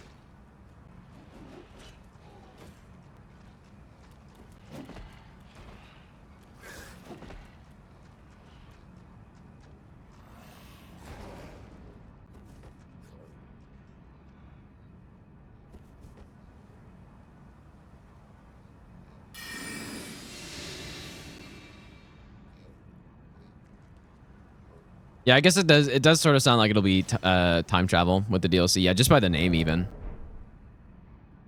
I don't know, man. It would be cool if the DLC was madness themed. I think that'd be better. If yeah, it's like the world after you do the madness ending. I think that'd be cool.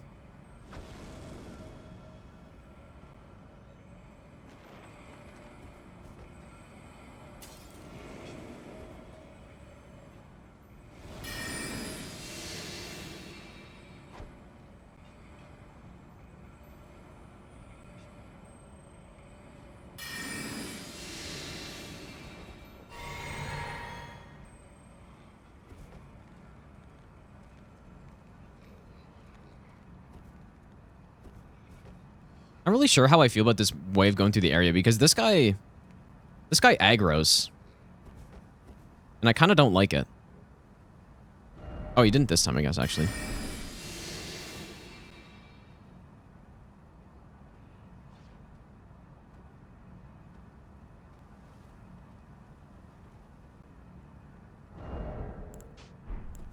Already have time travel in the game?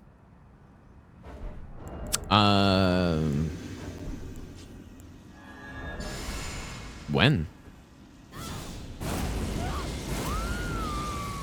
Oh, Placidusa. Oh, yeah, true, actually. Right.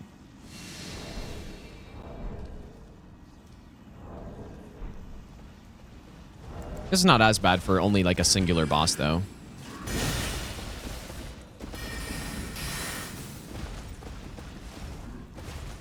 Oh, here we go again, dude.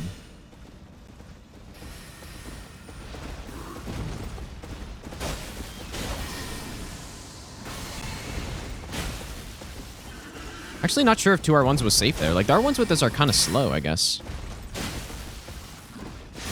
Just do it. I'm dead. No, I'm not. I had to go for the gusto, dude, right there. Nah, I got away with it.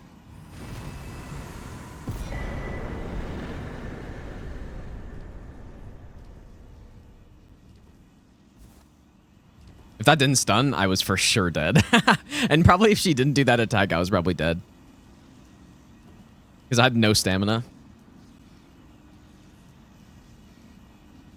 Definitely think this is a better Ash of War for a normal playthrough, because you have so much hyper armor and stuff when you're doing it, so you can just like go straight through boss attacks and not really worry about getting hit.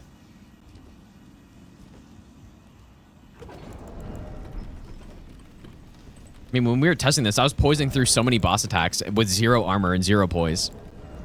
You just go straight through it.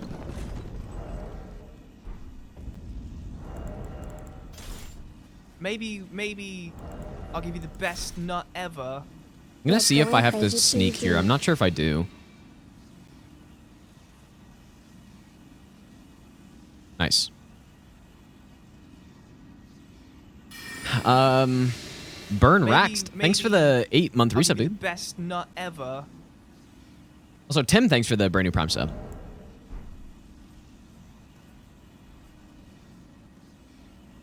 I've always found it kind of weird that with Placidusa, though, they bring you back in time, but then the boss is still not even the full version of the boss. I don't really understand that. I don't know what it is with FromSoft with making you fight bosses when they're not the mega powered up version. They seem to do that a lot. Or at least a few times that I can think of. Gwyn is the same. Like, oh, this all-powerful Gwyn, but you fight this old man version that can't even do lightning. And then Placidusax, yeah, it could have easily been Mega Placidusax, but just not. I'll give you the best nut ever. Yeah, Vendrick. Like, there's so many cases where it's like that. At least in Sekiro, they did the opposite with Ishin. Right, or you can fight both versions, right? I think that's cool.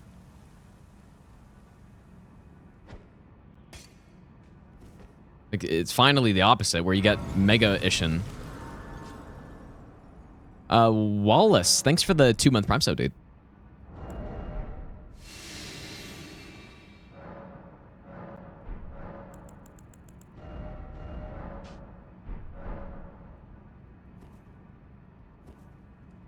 We'll chop 2 heads of Plasty in the DLC. You know what? If they did that as a gimmick fight, I'm fine with that. Or something, you know? I think if they just reuse the boss and add a couple extra moves, but it's still kind of the same, I would rather just have a fight where it's like Ancient Wyvern in DS3. You know, you plunge him and you rip his neck or rip his head off or something like that. That'd be kind of cool. I think. Sheen as well, thanks for the Rating Prime sub. Yeah, if it's just a Plasty fight with a couple different moves, I would not be as into that. Yeah, give me another Ancient Wyvern where I plunge him. I like Ancient Wyvern, dude. A lot of people don't. I actually kind of like him. Sure, it's not a standard boss fight, but I think it's just I think it's a good a cool take on a Souls area, you know. Probably didn't have to be a boss though, but.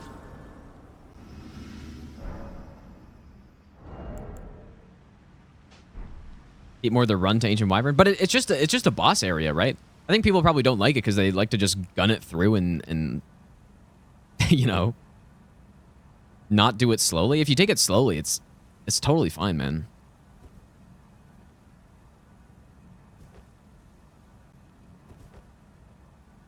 It's a nice way to do a Souls area, I think, where you got an enemy that's like following you through, and then by the end of it, you get to take him out with a plunge. I think it's sick, man.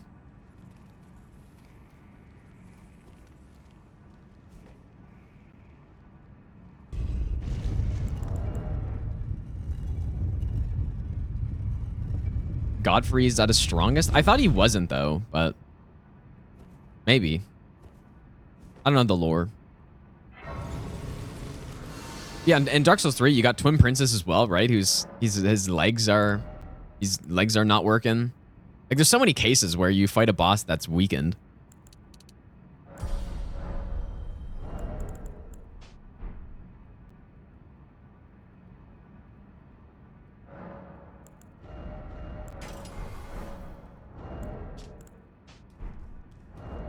Surely this will go well.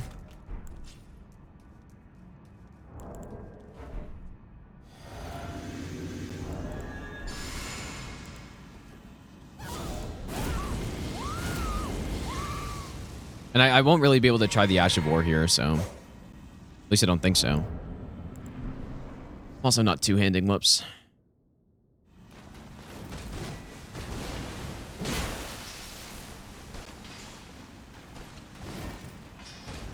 Oh yeah, I forgot you did that.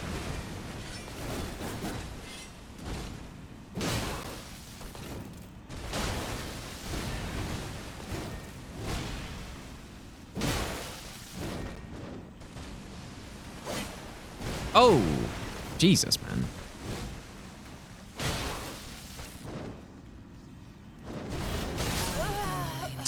Bro, I actually over-rotated somehow.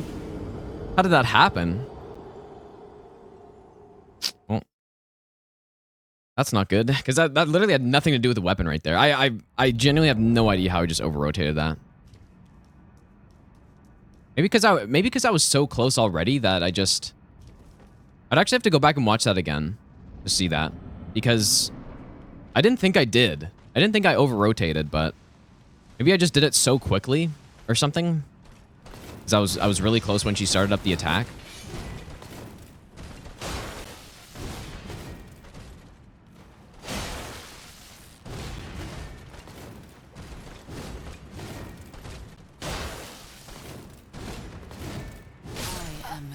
Oops.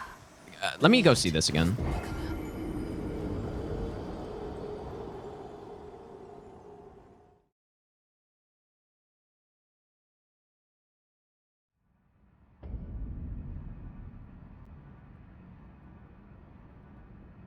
I was just too quick. That's actually what it is, man. I was actually too fast on rotating because I didn't over-rotate, really. Like, that's the correct... That's the correct, like, angle I take here, right? Because you want to be about 270 degrees. So, look, we're facing here. So, I want to be ideally at this angle when I rotate around, which I am. But I was actually too fast, and so she didn't... Wow, that I don't think I've ever done that before. I don't think I've ever done that before, man. That's crazy.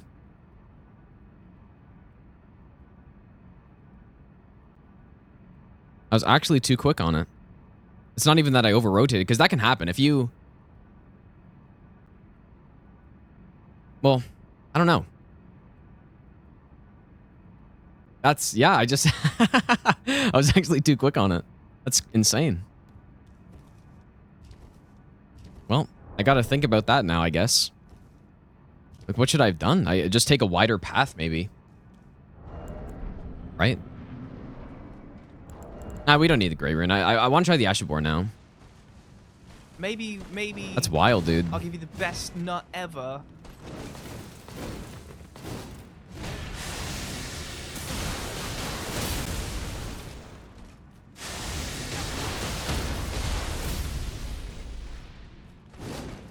Definitely looks like it stuns her.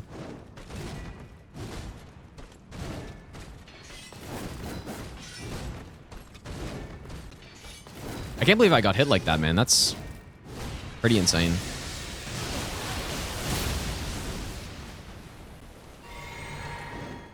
Yeah, see, this is a more normal distance, so there's almost no chance of it happening.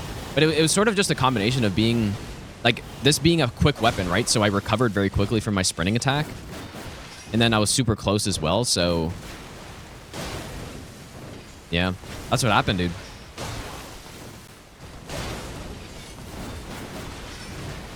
It does sort of go into what I was saying earlier, though, about getting experience fighting with other weapons. Because, yeah, it's just... a lot of other weapon sprint attacks that I would do there.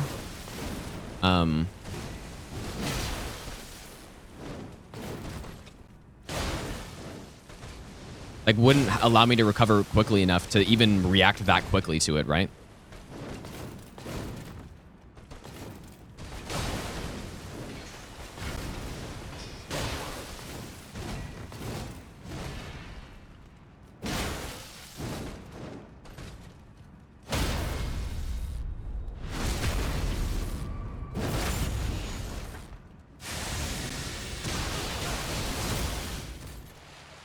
Ash of War is great here, though, man. I was almost thinking what I could do, you guys, is practice Millennia with the weapon before we do the run. Like, just fight her with it and test the fight a bit, because if I did that, like, I'll have a much higher chance of doing the All Great Runes run, and I'm pretty confident that I will, like, no-hit the 80% first try most of the time. But yeah, see here, we're at a perfect distance, and... no problem.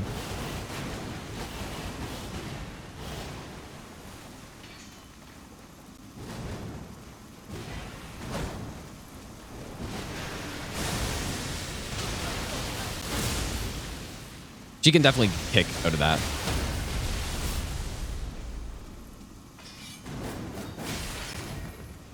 That wasn't good. I shouldn't have rolled into it, but...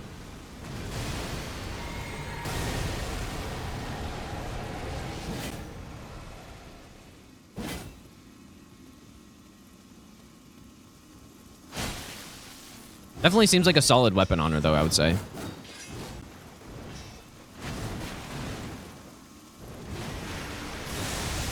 And this Ash of War is probably safe, but I don't think it'd be safe to chain it together because of that kick. In this phase. In the first phase, it would be, though.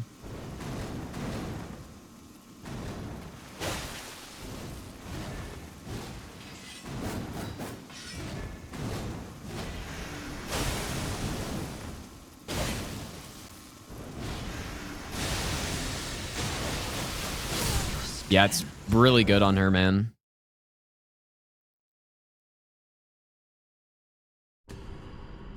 I also kind of want to try the poised tier. Because okay, good, she's not dead. Yeah, very good weapon for this fight, man. Gonna have to remember how good this is here. Maybe some other run will use it for this part eventually.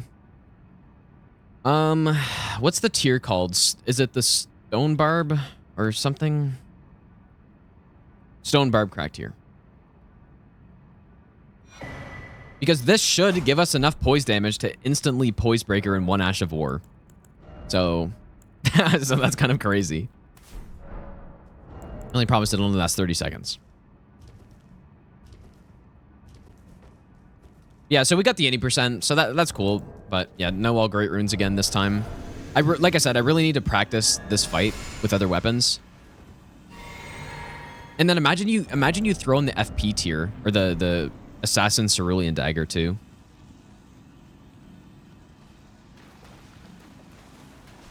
So give me an opening.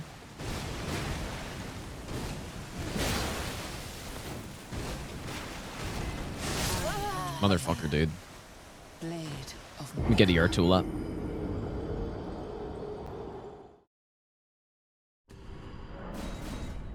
Apparently, yeah, if the whole Ash of War hits, apparently it's 75 poise damage. So, oh. I don't have a safe also.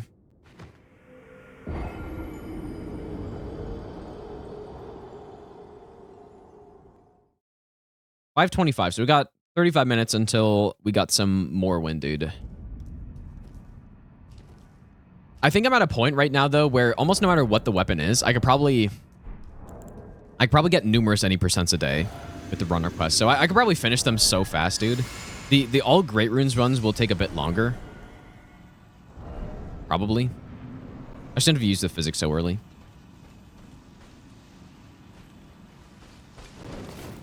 Front flip.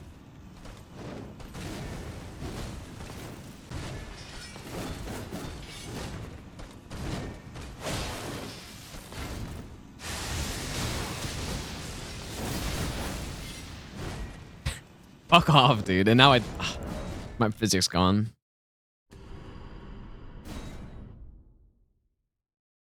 We might do Mogs next, yeah. I'm gonna just turn on infinite consumables so that I can... Like, I think I can do that. And then just... Oh, I loaded my save file from the start of the run. Oh, dude. It's fine, I guess. Whoops.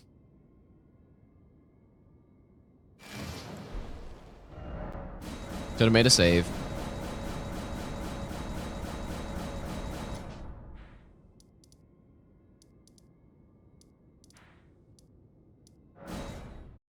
This weapon is good. It is good. Oh, I don't even have the physic flask and stuff, man. God damn it. I really should have made a save file there.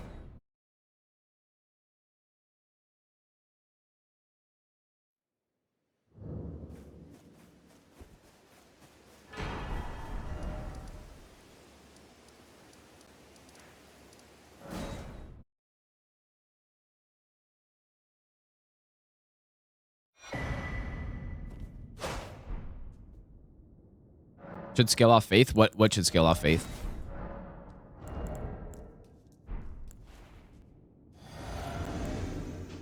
Okay, this is a +0, so I mean I'll just give myself a +10. Might as well.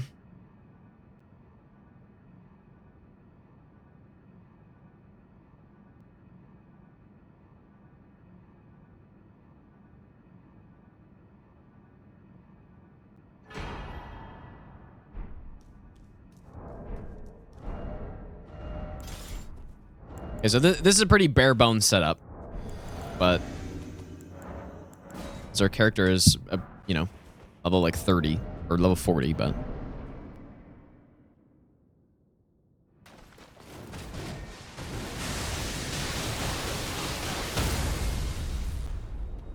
oh, what the fuck?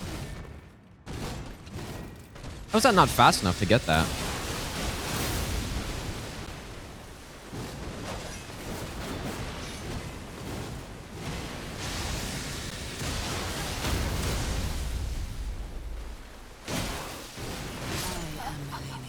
Really, dude? I think this should work though. I do think this works.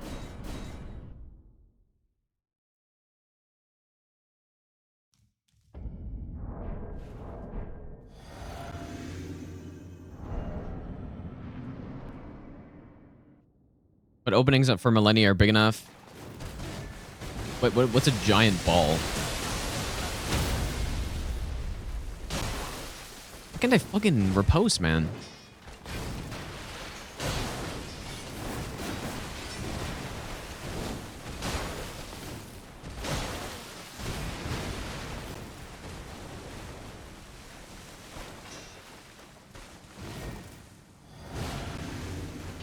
No, why did I do that?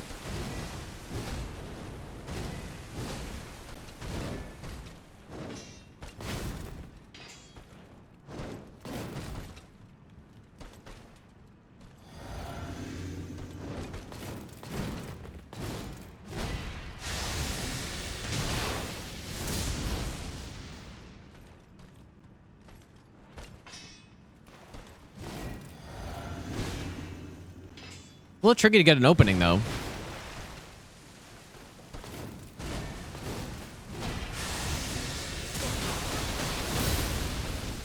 No stun this time?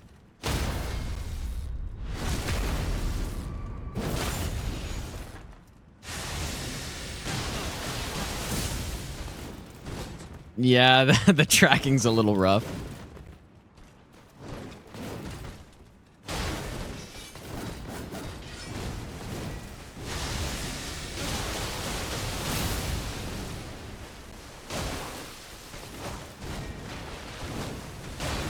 She just eats my voice break, certainly.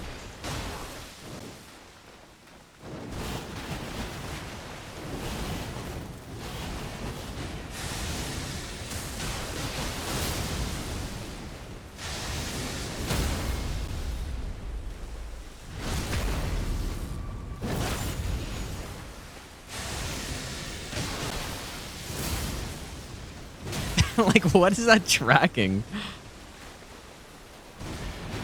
The tracking definitely makes this a little trickier when you just zip around the boss. I think you gotta free aim it, man.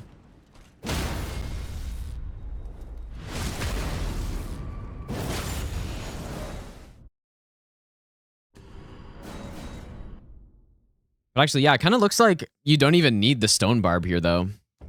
Because you could just do... Like, the charge R2 works as well. So... You do that into a charge R2. Yeah, dude, that's it for sure. Dang.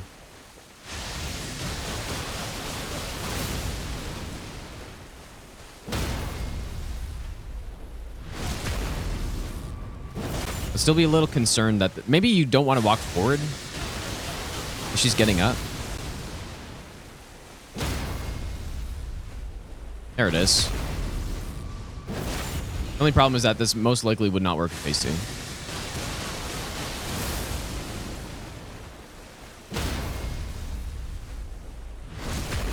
I don't think. And yeah, very, very friendly on stamina as well. Look at that. Like really good, easily... very easy to manage your stamina while doing that. Well, you don't even need a flat. Oh, well, what you would do here is actually go with the... Oh, my R2's gone. What you would do is go with the Assassin Cerulean Dagger. So you wouldn't have to drink.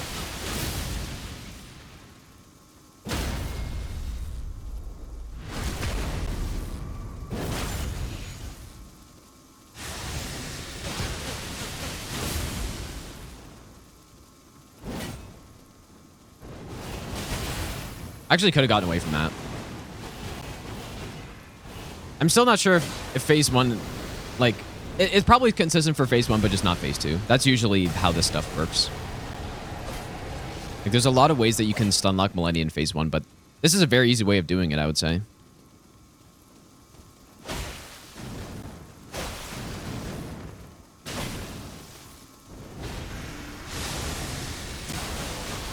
And that's still a safe punish, regardless of if you do this all the way up.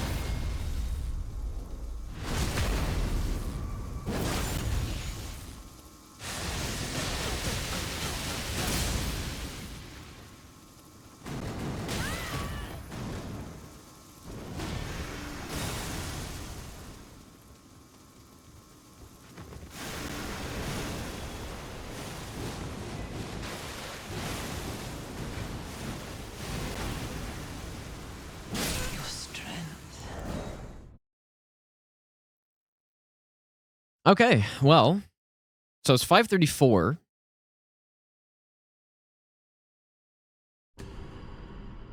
Let me actually pull up the request on the Twitch thing, because I don't think I've been crossing them off on Twitch yet. Channel points.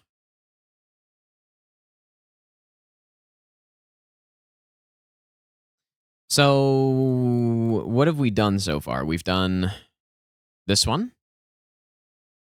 We haven't done many. Oh, Dragon Scale Blade, man. Maybe we should do that next. I'm actually very curious about Dragon Scale Blade. We've done this one. We've done this one. We've now done this one. What else have we done?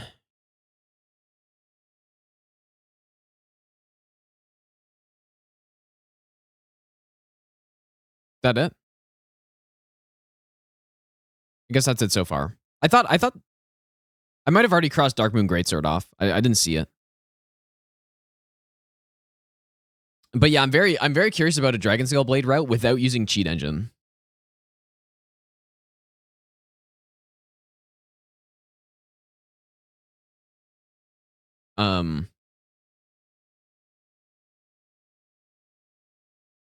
Because yeah, you gotta, I don't know. We'll have to see. Anyways, I'm gonna take a quick break, you guys. And yeah, I'm gonna go eat dinner before we start Morrowind. We could maybe start like routing another like the next run we're gonna do. But yeah, I'll be back in a few minutes, you guys. I'm just gonna go eat, and then we got some Morrowind. So this actually, you know what? This is probably a good time to end the YouTube live, though. I guess. So if you're on YouTube, I'm gonna be streaming Morrowind on Twitch. We're gonna start it in a couple minutes. I'm just gonna go eat dinner, and yeah, thanks for hanging out so far, you guys. We'll be back in a few minutes.